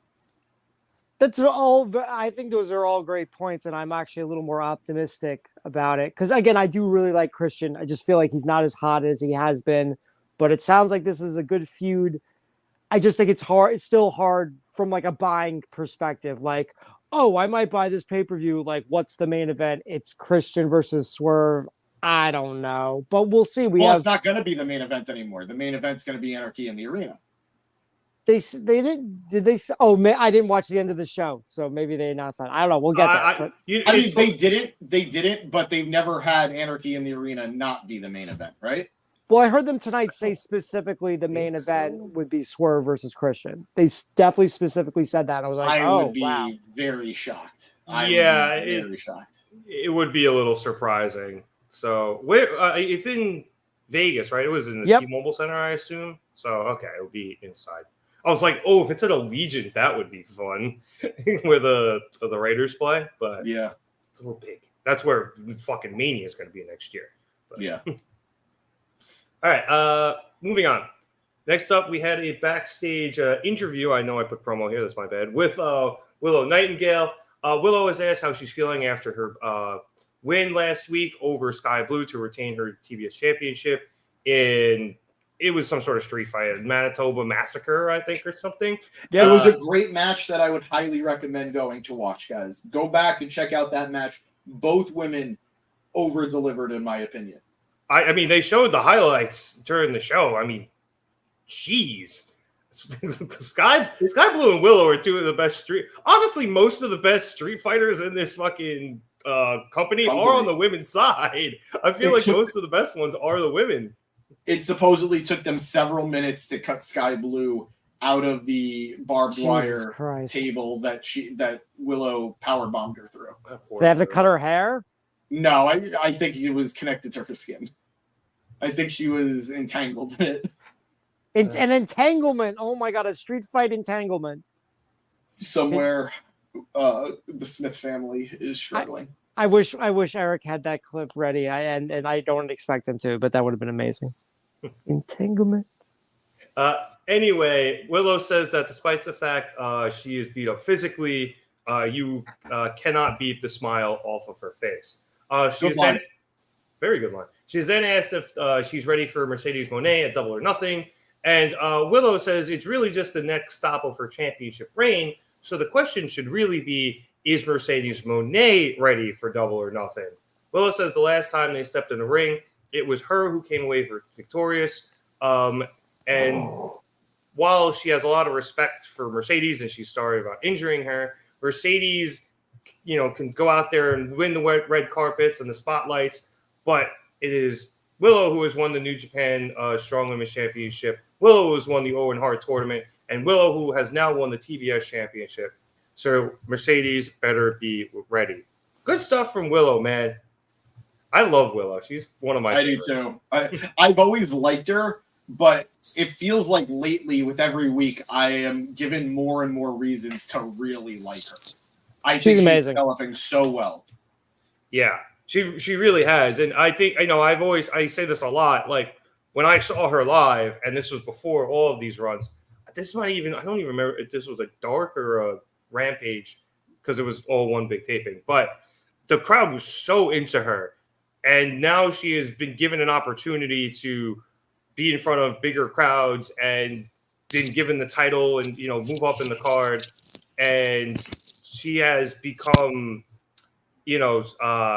so much better in doing so. And not only has earned every opportunity, but has taken advantage of every opportunity. So I'm really, really happy for her. Next up, we had Switchblade Jay White against Rocky Romero. From what I saw from this match, it was really, really good. I missed some of it. I was putting together my dinner.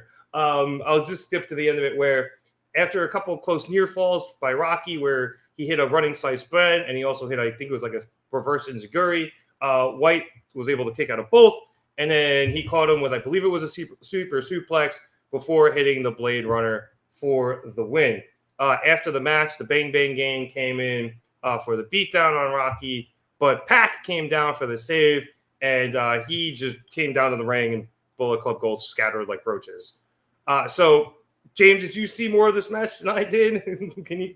I did. And truthfully, there wasn't that much to talk about. It was just a good match because it's two good wrestlers. Yeah, but it was the match we expected it to be. It did make me think about something that I saw on X earlier today. It was either earlier today or yesterday. Twitter. I know, I'm trying. How we have, as wrestling fans, been conditioned to look at roll-up wins, like the roll-up pins, as stealing a victory. When you have somebody like Rocky Romero, who's a veteran, and granted, if he did win against Jay White, it would have been stealing a victory. But you have a veteran like Rocky Romero who used roll-up pins several times in the match. And it's just good strategy. It doesn't feel like it's stealing a win, nor should it be treated as such. It is a crafty, smart pin, and I hate that we were trained that way for so long, to view the roll-up win as like, wow, he stole one, or wow, he escaped with a victory, So that's something that I weirdly was just thinking about, because it happened so many times in the match where it looked like Rocky was going to, and I was just about to say it, steal a victory from Jay White. It's funny too, because I think a lot of the times we see roll-up wins, at least in the past when we saw them, they're almost always schoolboys, and it was off of the distraction. And I think that's why we're always thinking, oh, you steal one. But if you look also, they get beat down a lot first too. Yeah, or something like that. If you look at AEW, there's a lot of people within AEW who use specific types of pinning combinations and roll-ups and stuff. You look like Last Supper from Darby, or the seatbelts, Chuck Taylor, and then that who's the little shithead in BCC? Wheeler Yuta. Thank you. They were using Orange uses the mousetrap. You've seen different pins like that, and I think that has helped kind of take a little bit, at least in AEW, some of the stigma off of those type of off of those victories, because they seem like more luck than, more skill than luck or distraction. Yeah, it's strategy. I totally agree. And the fact is, it's not the move itself that is the issue. It's usually the setup of the move that, like, Yeah. we talk about distraction or beatdowns. That's really what it is. But I hear what you're saying, James, for sure. You know, It's a good I point. feel validated in this house. But Who's yeah, that? the match. Swerve's house. Well, not after tonight, but I enjoyed the matchup. 2 weeks in a row, we've seen Jay hit the Bloody Sunday. Ooh. So very intrigued by that. Somebody's upset Finn resigned. Right? Seriously.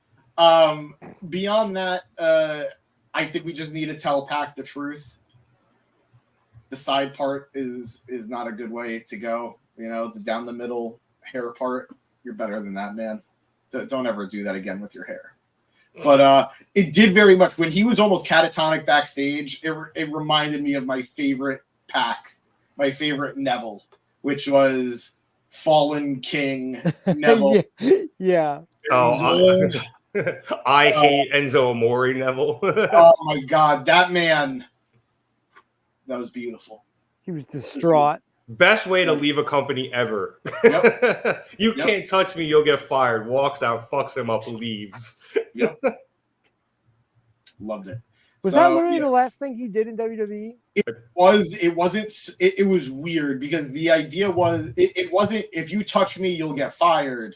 It was if you touch me you'll never get another shot at the cruiserweight title. Yeah. Oh, that's what it was. He wanted to leave the cruiserweight division legit, but WWE didn't want him to leave the cruiserweight division. They wanted him to stay in the cruiserweight division. So I guess he knew he was leaving. Like, obviously, he didn't go off book or anything. Yeah. I'm not going to keep, like, I'm going to sit at home. So that's how they wrote him off, by just having him obliterate Enzo.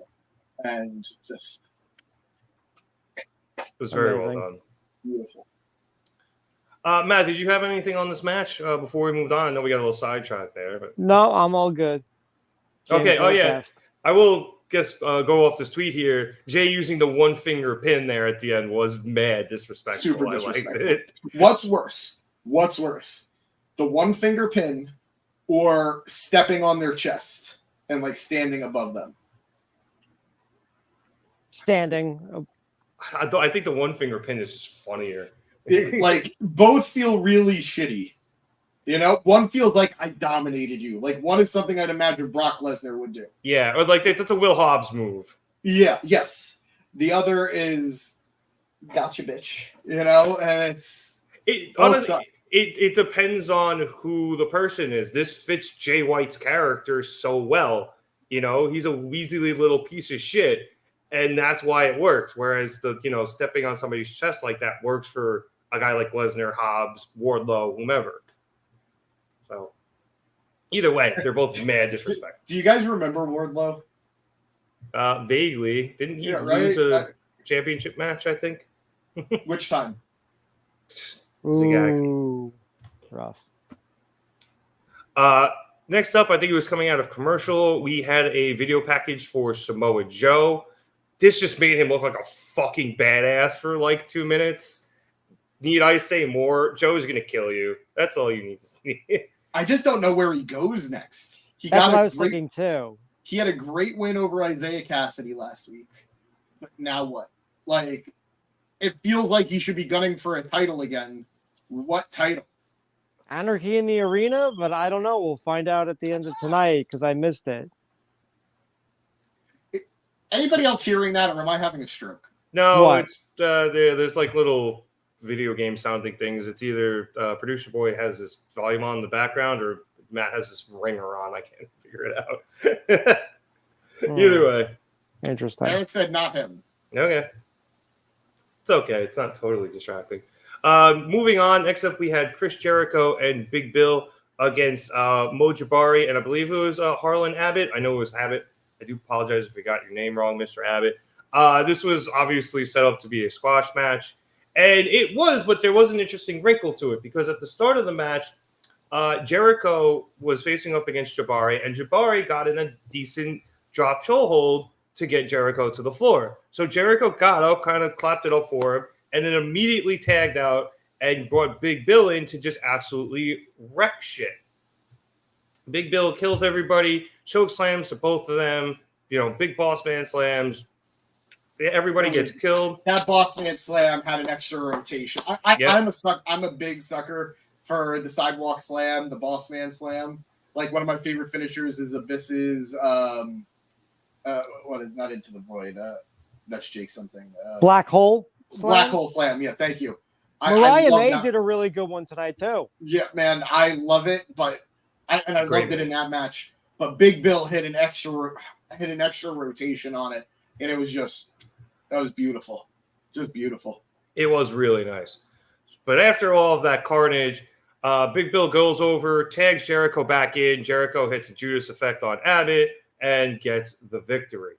After that, Jericho grabbed the mic and immediately fucked up by calling Edmonton Calgary, which I don't think was on purpose because he is portraying like a delusional heel, kind of. But Wait, either so way, you do think it was on purpose? no, I don't think it was on purpose. I think he just straight fucked up. Chrome. Hey, Chrome. So anyway, Jericho then thanks the crowd for being there after covering his ass. He thanks Big Bill for the great job he did in the match. He thanks Shibata for their great match last week. That apparently got the highest rating on Cage Match. So good for you guys. Also, shout out Shibata. That was a good match. And then he thanks Hook, who unfortunately hasn't been seen since, and I quote, he essentially ran headfirst into a bat. Shivani then interrupts Jericho by getting in the ring, much to the surprise of Jericho, to announce to Jericho and everybody that after James has finished dropping things, Hook will be back on Dynamite next Wednesday. This takes Jericho a little aback, and he pretends to be thrilled, saying that they'll celebrate next week before thanking the crowd as he leaves, saying he does it all for them. So obviously the match, like I said, I did enjoy that little wrinkle there, Matt, of Jericho actually, the learning tree getting taken down by a jobber early in the match, and then just deciding to not do anything until he had to pick up the win. I thought that was a cool wrinkle and some nice subtle storytelling. And then, I discussed this when I was on a couple of weeks ago. Jericho is doing a great job of just really being fucking annoying.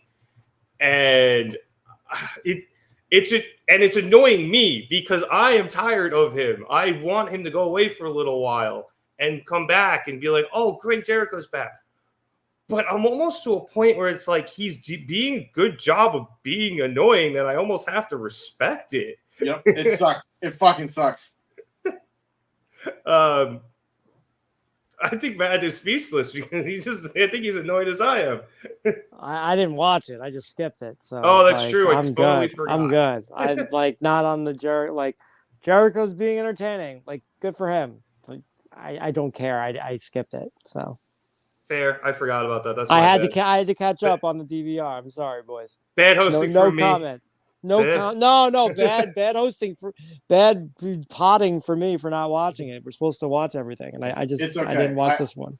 I forgive you both. But James, I mean, you can even see some of his Twitter comments Producer Boy's putting up. He's somehow turning this around. No, it's true. Now let me say I'm the biggest hater. I hate the way that you walk, the way that you talk. I hate the way that you dress. I mean, that's Matt towards Jericho right now. But I agree with you 110%, Rev. I hate that I got to give it to him. He's actually doing really well with what he's doing. He's managed to troll us for trolling him, and it's working. I almost did what Matt did. I almost kind of skipped this match. Like, as the entrances were happening, I was like, well, now's a good time to clean my cat litter. But I watched the match, and then I watched the promo afterwards. And I don't want to see him, but if I have to see him, this isn't bad. This is good stuff. I don't want to see that Widow's Peak. Bill looked great. He looked super dominant. Granted, they were two jobbers. But hey, like, that first choke slam he hit was incredible. I already talked about the Boss Man Slam, how great it looked. He looks dominant. This is some good jobbers. They did their enhancement talent. They definitely enhanced some talent tonight. Absolutely. Absolutely. So this was, for something I don't want, very well done. And it'll be interesting to see how the momentum continues. But yeah.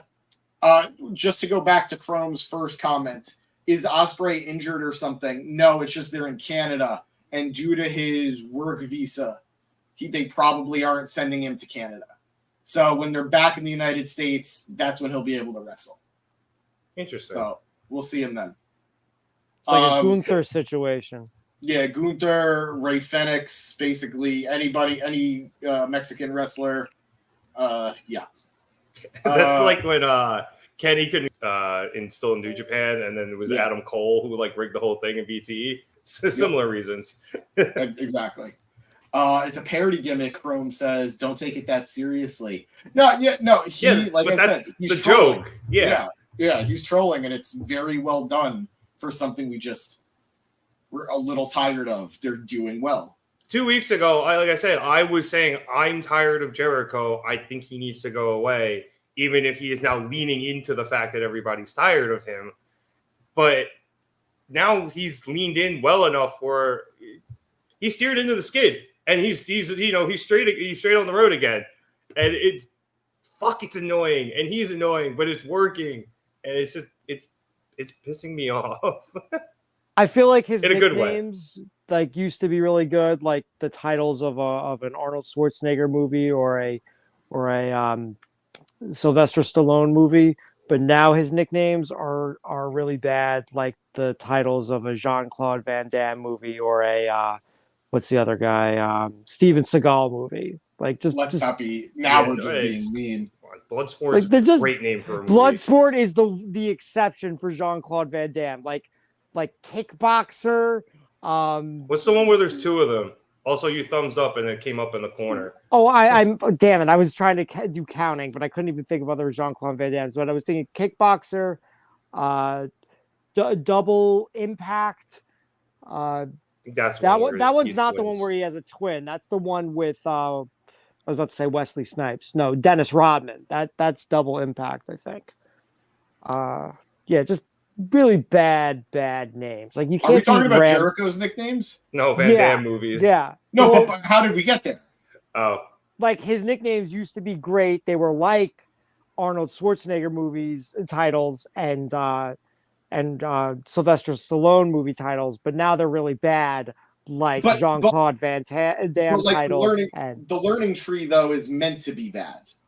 But what was the one before that was also bad?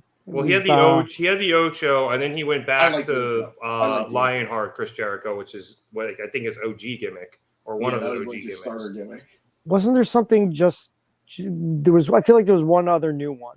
He's really also terrible. Using Jericho Vortex within all. That's what I was thinking of. Yeah, that's awful. I can't even blame him for that because that's something we started. Yes, and he's using it against us again, which is annoying as hell. We use that as a negative thing, and he has flipped it on all of us, saying, you have Big Bill here in joining the Jericho Vortex, and he's doing a great job. Thank you to him in this promo. And it's like, no, that's a bad thing, you asshole.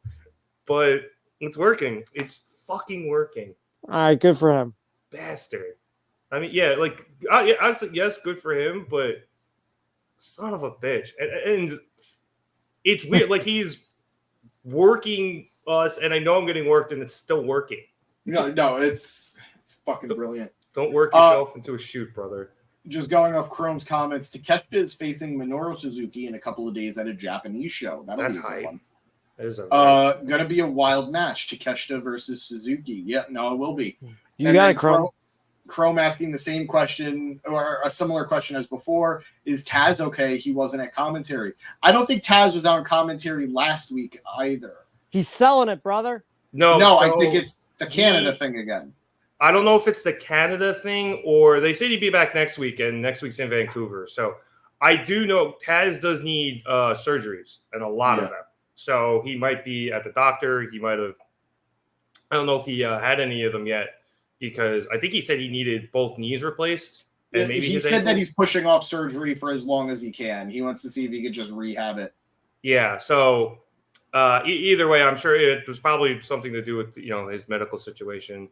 But Excalibur was adamant that he will be back next week, so that's good to hear.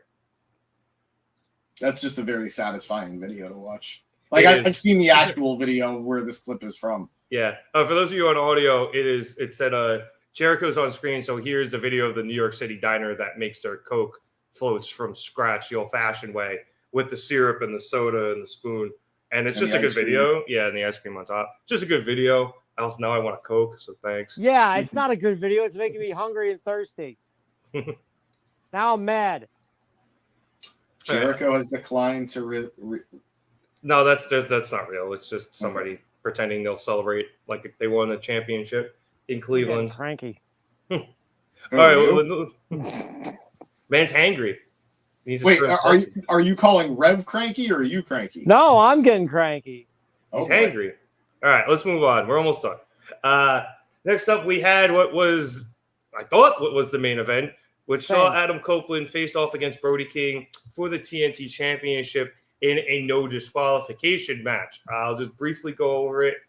We saw earlier, not early, but in the middle of the match, we had King get split open after being put headfirst into a chair on the apron, but he is shown smiling as Copeland pulled his head up from the floor, as you can see here from Producer Boy. He even spit his blood onto Copeland, and there was a lot of it. Both men were absolutely covered in King's blood by the end of this match.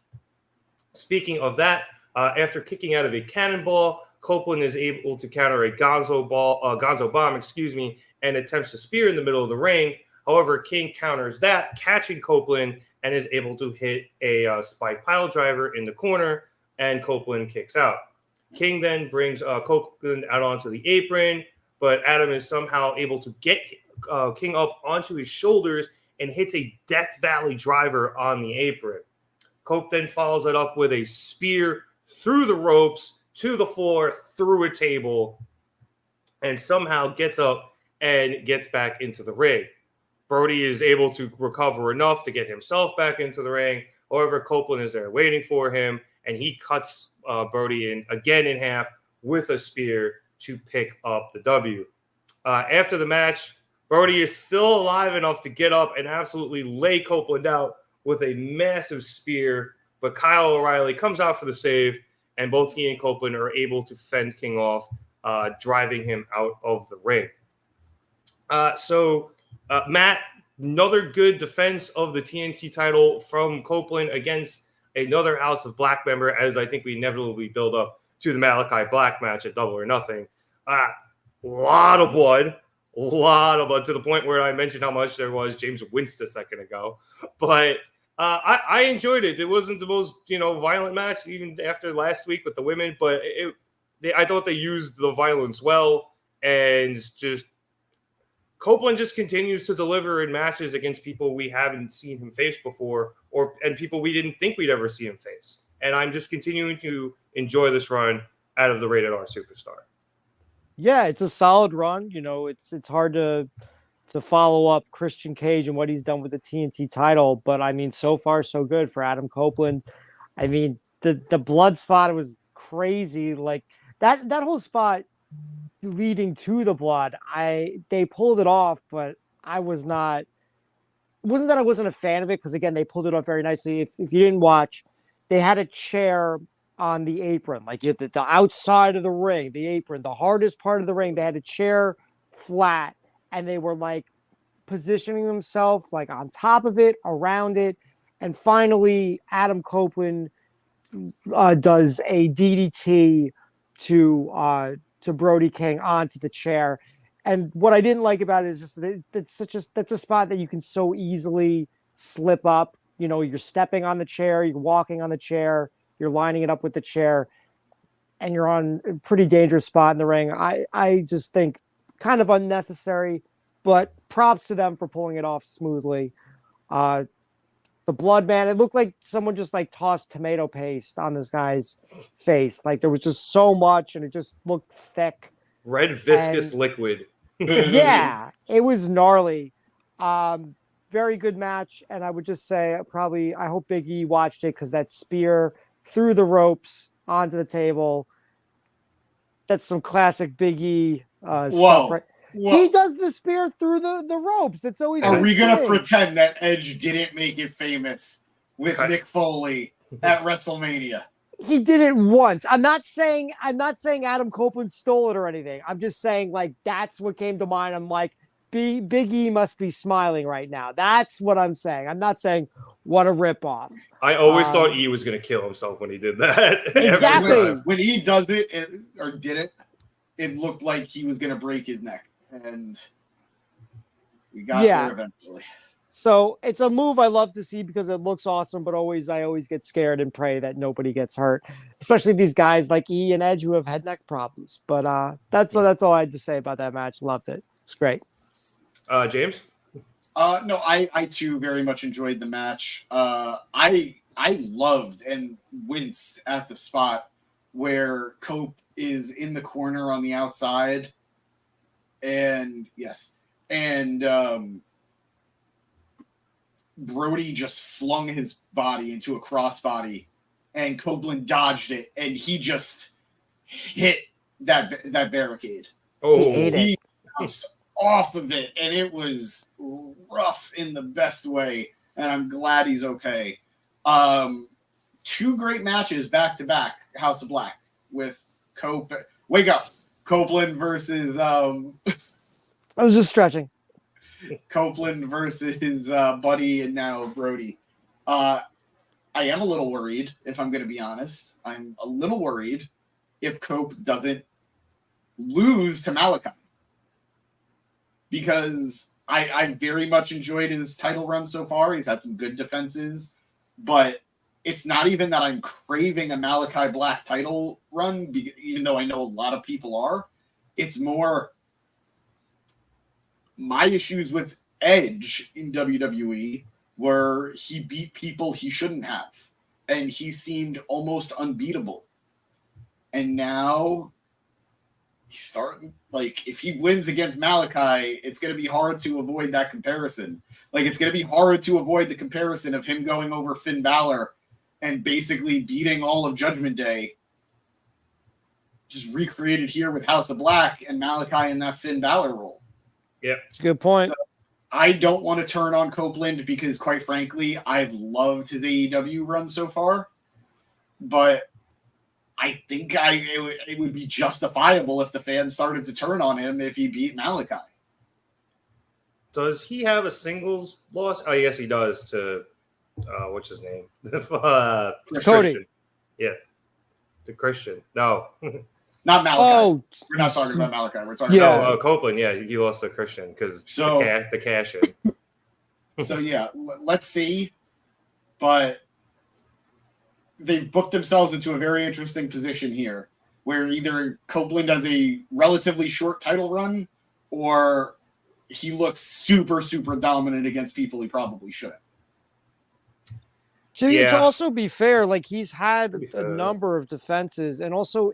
Is there any update on Alistair's situation? Because we know he's been doing all these tag matches because he's got like a bad back. Like, I mean, he's refuted that. He's refuted that for the last year or so that he's got a bad back. You are correct that there have been multiple reports about him working injured or being injured, and they're protecting him with these tag matches. But he has said that none of it is true, and he could wrestle singles if they wanted him to. So I don't know what the truth is, but clearly he's going to. Clearly he is going to wrestle a singles match with Cope. But we'll see. I'm excited for it. They haven't crossed paths before, so and I think that's been something really cool about Copeland's run, where outside of everything with Christian, he's mostly facing guys he hasn't faced before. Exactly. It has created a really cool run for him in AEW. And Chrome kind of brought it up that Excalibur hinted that Copeland might join House of Black. I don't know that that's necessarily the direction they'll go, that he'll join House of Black, but they are teasing Copeland finding his dark side, like they did last week, where he almost concertoed Buddy Matthews after the match, and Malachi is like urging him to do it. Yep. But I don't necessarily see him joining the group, but it could be a good wrinkle to turn him heel or very much explore that possibility. Yeah, and it's not the first time we've seen somebody gain more violent tendencies after being hit with the mist. Yeah. And between that and they mentioned that he had to go to such a dark place to defeat Christian that he's having a hard time getting out of it. You combine those two things, and I think it does perhaps line up for an opportunity for them to turn him heel should they want it. Well, what link, Kevin? Let us know. Eric saying that he can see Malachi beating Copeland and then Copeland turns heel separately. Yeah, I would think that would be the case. Personally, he probably keeps having Cope opens, and eventually, then he ends up turning heel with them at some point. It's weird for him now that he's done it already, but it's weird for him to have the Cope opens if he loses the title. Yeah, but he'd be like, I want it back. I got to defeat everybody. Like, there's reasons for him to do it. But yeah, he's like one of their biggest stars, so why not have an open challenge? Like, I'm a huge name and a vet, and I'm hungry. I'm looking for competition. Like, send me anybody. Like, I'm excited. And hopefully you're excited too. Or he does it to try to go after the AEW championship. Or, so. Which would be funny if Swerve goes from Christian to Edge. But yeah. Chrome said, does Copeland join Christian? Too early. Not yet. It's too early. Yeah, way too early. Yeah, you gotta. I think they're saving that towards the end. I also feel like if they teamed up together, I feel it like it'd be as faces, but I could be wrong on that. They could both be heels. We'll see. I think it's gonna happen regardless, but I agree also too soon. Yeah. I agree with you, Matt. Gotta be a face. All right, we now are into the overrun because the match ended at 10. We went backstage with Mercedes Moné. Mercedes is asked, if similar to what Willow was asked, if she's ready to face Willow Nightingale at Double or Nothing. And Mercedes says that when she is not promoting AEW by sitting courtside at the Celtics game or throwing out the first pitch for the Red Sox, both things she'll be doing in the near future, she is constantly in the gym. So she will be ready for her in-ring debut at Double or Nothing. As for Willow took something from Mercedes that she can't get back, which is time. Mercedes had a year of asking herself, why did this happen to her? Will she come back? And if she does, will she be as good? And her answer to that is, hell yeah, she will be not only as good, she will be even better because she is on another level now, a level that Willow cannot get to. So she is going to show everybody why there is an asterisk next to Willow's win before wiping that smile off of her face and taking her title. So Willow better enjoy the TBS championship while she can because of Double or Nothing. Money changes everything. Decent promo. I was more surprised about that it was here than anything, but I hate saying it's standard Mercedes Moné fare, but that's just kind of how Mercedes promos are. Well, so yes and no, because they're leaning into her being the heel who's trying to be a babyface. Yeah. And it's become way more apparent lately. Like, it started out almost... I have to wonder if they intended on her turning heel the way they did, and maybe they just realized that she's just so much more natural as a heel. But it's become super apparent that they're leaning into her being the bad guy in the story, when before it was a little bit, who's going to be the bad guy, Willow or Mercedes? Willow had the chair, yeah. Like, oh man, me at the basketball game, me at the baseball game, me doing this, me being there, that's all heel stuff. Like, her claiming her importance is heel work. So I'm digging it, and she's, to me, at the very least, she feels a lot more natural on the mic right now. She's not stumbling the way I have been noticing in the past. She's not, like, struggling to find her voice. She sounds so much more confident. She sounds so much more coherent, and so, like, there's less rambling, in my opinion. So I think this is a great direction to be putting her in. Well done. Chrome saying you see Statlander turning on Willow to cost her the title. I think that's definitely a possibility. They have been teasing stuff like that. I think you saw last week Statlander vehemently apologizing for that cheap shot that she kind of caused from Mercedes, and Willow didn't necessarily blow her off, but she just also didn't accept said apology. So there's definitely something there between the two of them. We haven't really seen enough of what it is quite yet.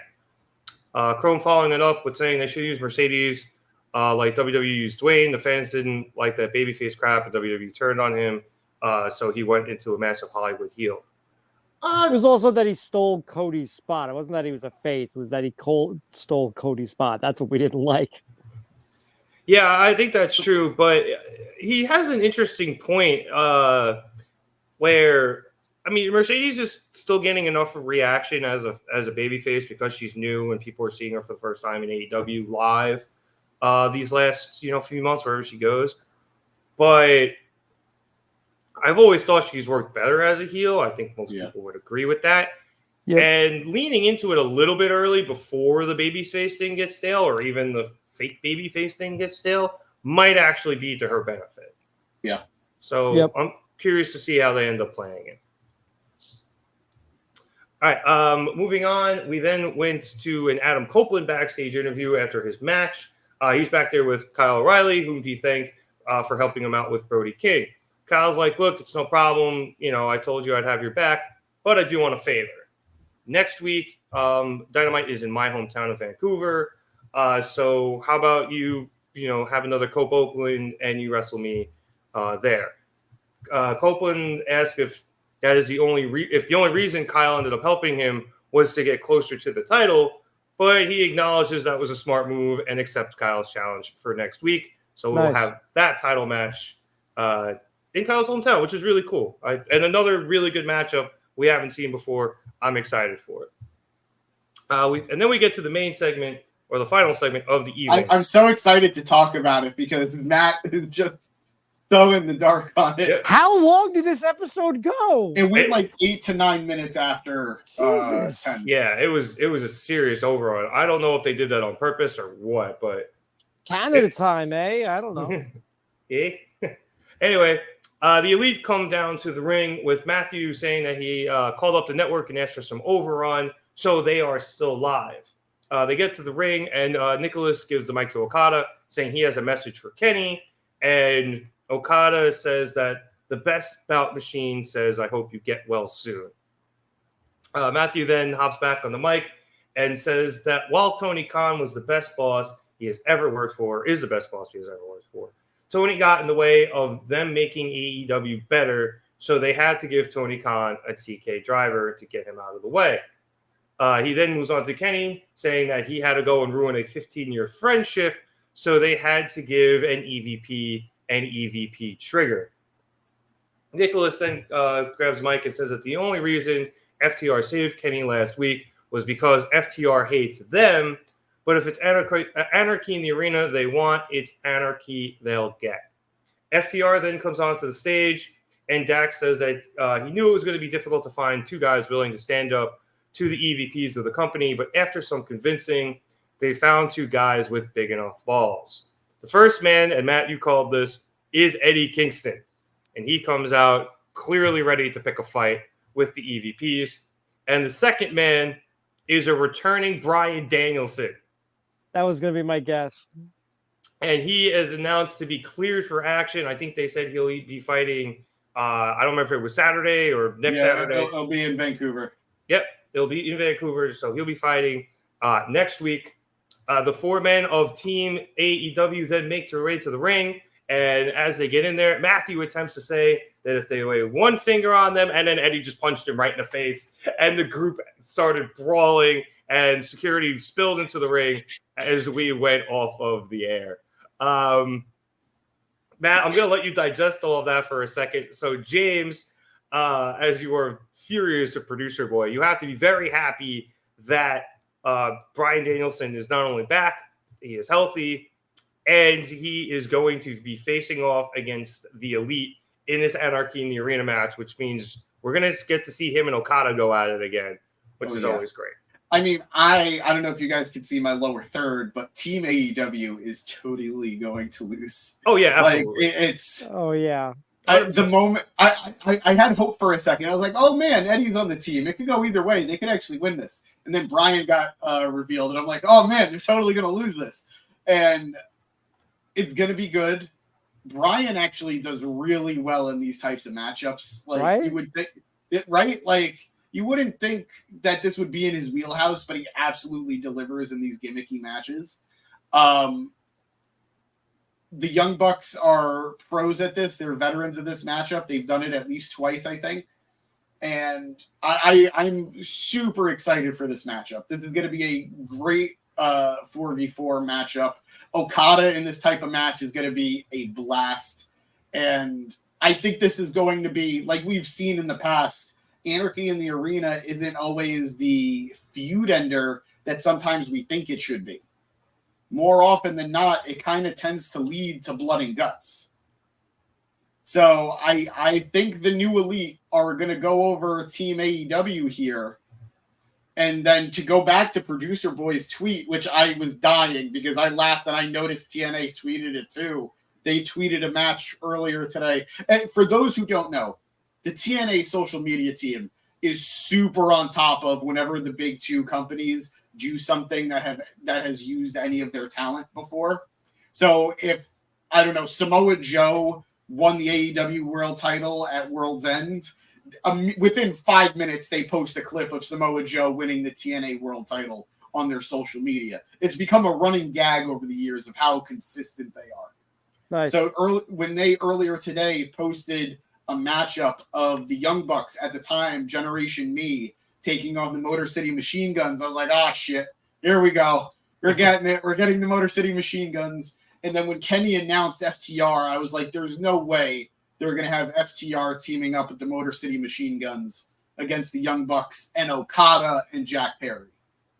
Why So they wouldn't do 2 tag teams for? I don't think so. I don't think so. They would want a single star. I also don't think, again, as somebody who really thinks the Elite is going to win this, that is just not true. As somebody who really thinks the Elite are going to win this, I don't think they're going to debut the Motor City Machine Guns and lose that type of match. I think they're going to debut for Blood and Guts. Oh, okay. And I think Team AEW is not going to be the same for Blood and Guts. I think Team AEW for Blood and Guts, God willing Kenny is okay, is going to be Kenny, Hangman, and the Motor City Machine Guns. Oh, that would be cool. So, that works. Chrome pretty much agrees with you. He added Ibushi instead of the Motor City Machine Guns, but I mean that depends on the health of a lot of people, namely Kenny and Ibushi. Hangman, I believe, is healthy, but I think he's still dealing with some family stuff, which is why he's not back yet. I thought he just hated Swerve and couldn't stand to be in the same room with him while he was holding the world championship. Yeah. Well, I think that's going to be just how important this feud is, that Hangman and Swerve are going to put their differences aside to work against the Young Bucks. Oh, okay. I also don't know if you fit Swerve into the story quite yet. Yeah. There's a lot of fun possibilities there, especially if Kenny can't make it. I think Swerve is the right guy to fill in for him. For sure. He's the world champ. Yeah. But a lot of good storyline possibilities that they can move forward with. Yeah. And in the meantime, you basically have a proxy war with Swerve via Christian. Exactly. So. Exactly. And I will say, Eric saying Hangman coming back as a face would make zero sense. He doesn't think that's happening. I think the reality is, and we've talked about this, it never made sense for him to be the heel in the feud anyway. The crowd was just siding with Swerve because of how friggin' cool he is. I think you could easily write a story where now that Swerve is a face, Hangman, after having been gone for so long, could have that match with Swerve and say, or not that match with Swerve, but have that encounter with Swerve and say, "Hey, I went through a phase 2 where I didn't really know who I was and I needed to find myself and become better." I think he could easily do that and quote unquote forgive Swerve. And I think it just does more to help build Hangman up as that lovable millennial cowboy. Anxious millennial cowboy. And when they do, yes. Well, I mean, he is also lovable. And when they do have their third match, it doesn't need to be an I hate you kind of match. Hangman could beat him and they could have the same type of relationship that Cody and Seth had in WWE. Nice. Good point. Well said. I think that would be cool. Matt, I'm hoping you've digested all of this by now. Did you have any thoughts about it being Kingston and Danielson? Honestly, those were my guesses. Like, my guess was Eddie. As soon as you said it was Eddie, and I'm like, I don't know. I guess maybe the other guy would either be Danielson or Moxley. Though I think they might want to, if Moxley's even on the card, I don't know. They might want to do something with the IGP. He's still the world champ, so Yeah. He's Yeah, probably going to get Shota soon. Oh, is he Shooter. really? Yep. Shooter. yeah, that's right. Yeah. That's his next title Yeah. defense. Yeah, so really no thoughts, but it sounds cool. Definitely will have to set my DVR or just watch live. I should do that. Just watch live. Learn my lesson. Yeah, it's not like WWE where like you can fast forward through the commercials and then the entrances to catch up because I feel like there's so little dead time. It's so easy with Raw. Like with the Yeah. 2-hour shows, you have to time it better. Raw is like you can literally start an hour late and catch up. I know it's changed a bit, but I back when I used to have a DVR and I watched Raw every week, I would start at 9:30 and catch up by the main event. Wow. It was that bad. That's impressive. I skipped all the entrances and stuff, but I could do it. It was wild. James, I do want to address a comment Chrome had, and I want to get your opinion on it. It doesn't necessarily make sense for Motor City Machine Guns to be part of Team AEW. They've never been in AEW. I can see them beating the Bucks. They have. Oh, they did have the one match, but they've never been all elite. Yeah. So I can see them hating the Bucks and what they're doing, but being Team AEW, I can see fans pushing back against that. Just because And they're not I agree. the fabric of the company. I agree. And that's why I never felt super confident that they were going to be a part of this matchup. That said, I think when the time comes for that match to, like I said, blood and guts to happen, there are a couple of real life factors we got to take into account too. FTR Hair has a court date coming up very soon. Yep. I would not be shocked if they write him off of TV with Anarchy in the Arena. Which I think might be not trying to be funny about it. It might be for the best if they write FTR off TV for a little bit. Beyond the real life factor of it all, it could reset them for when they come back because there's nothing for them to do right now. They can't go for the tag titles again. Yeah. So go for the ROH tag titles. Motor City Machine Guns coming in to replace them because of their, and I've talked about this at length in my TNA stuff. The Motor City Machine Guns don't just have a history with the Young Bucks. They also have a deep history with Okada.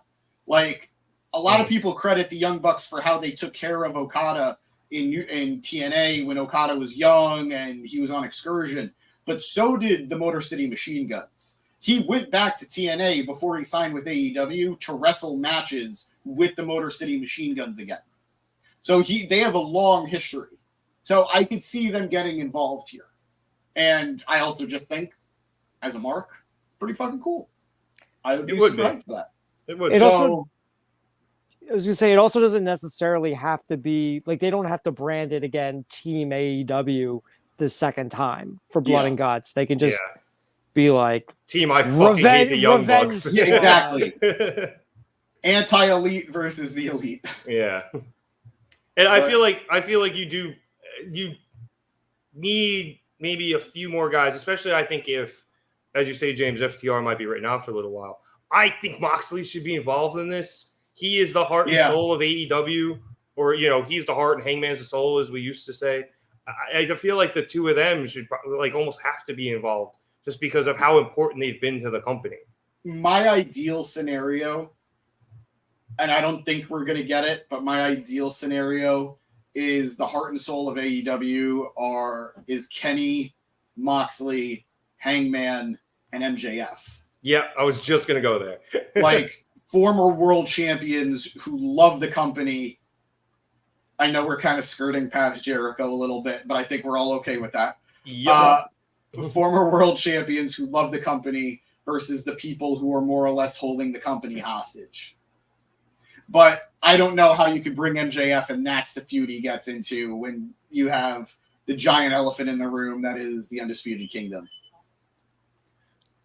Definitely. You have them take MJF out during, and then the other three guys have to overcome the odds. I don't fucking know. You need the good guys to win the second match. They can still win, and MJF just get taken out somewhere, and they have to win guess. 3-on-4.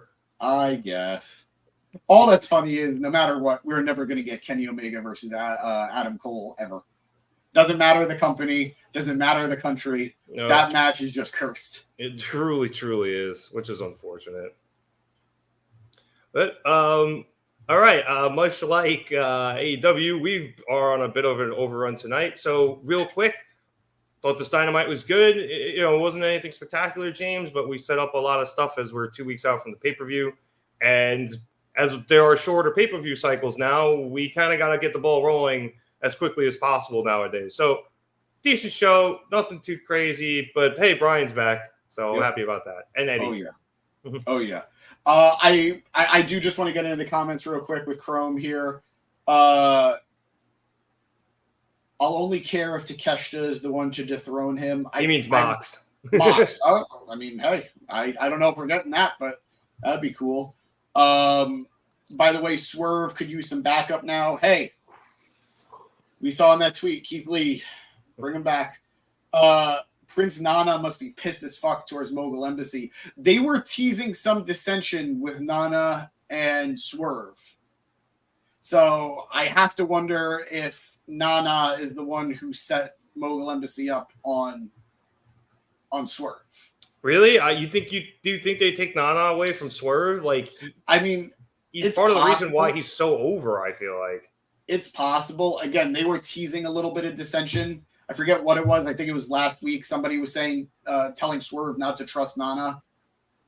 But regardless, we'll see. With all of this, with all of these possibilities, we can affirm AEW ain't in the mud. I think I agree with you, Chrome. I think there's been a very false narrative about the state of things in AEW. Like, look, we can't deny the ticket sales haven't been great or super great. I feel like they've actually been bouncing back a little bit in terms of the ticket sales, and the ratings have not been great. That there's really hasn't been much of a.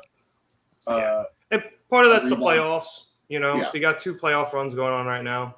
But regardless, I think in terms of the quality of the show, AEW has been firing on all cylinders, and I think this elite angle is exactly what they need.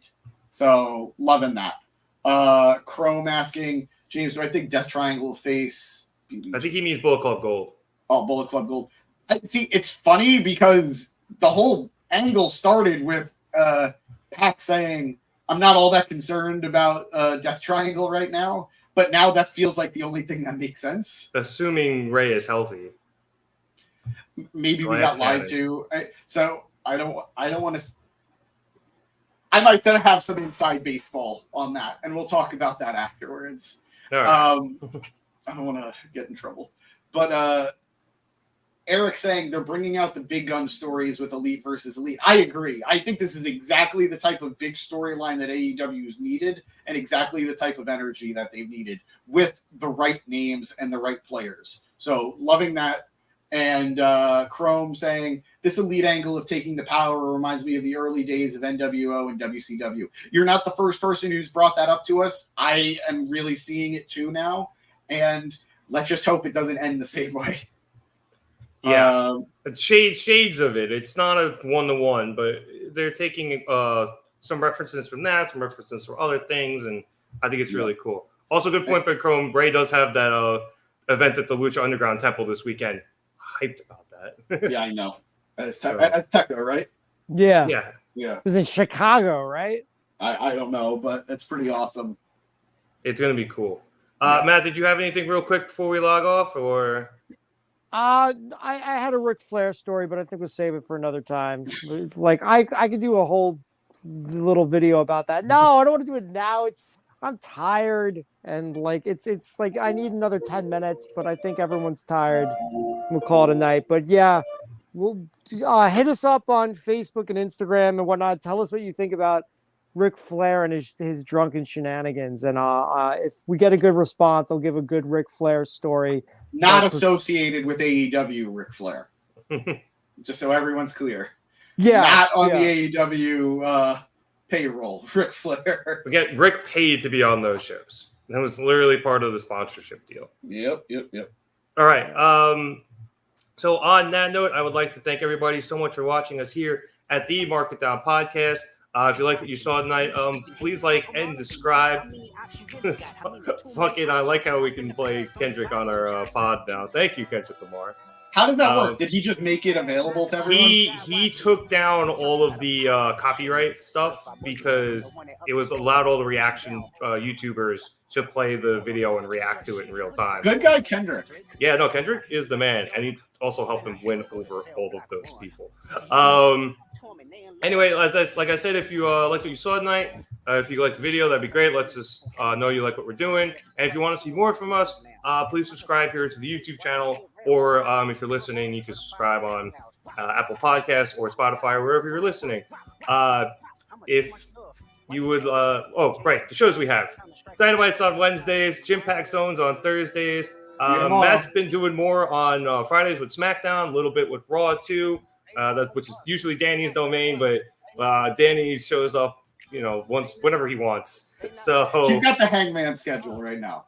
Pretty much. He's like Bill Murray. He just shows up sometimes and we never know when it's going to happen. But if you subscribe, you can get all those shows. Plus, we cover any pay-per-views that come along, except when they're in the middle of the afternoon and we totally forget about them. If you would like to follow us on our social media stuff, you can check us out at Mark It Down Pod on Twitter. That's on Instagram, at Mark It Down _pod on Twitter. And on YouTube, you can follow us, youtube.com/markitdown3665. We also have Facebook. You can search us at Mark It Down. And TikTok, same thing. I always forget what the name of TikTok is. We good, boys? Is that it? Yep. Matt's all right. Ready to go to bed. Yep. The thumbs up from Matt says he's done. So for Matt Cascone, producer boy Eric DeSanti in the background, and James DeSanti, my name is Nick Cummings. Thank you so much for watching us here at the Mark It Down podcast. Have a good night, everybody.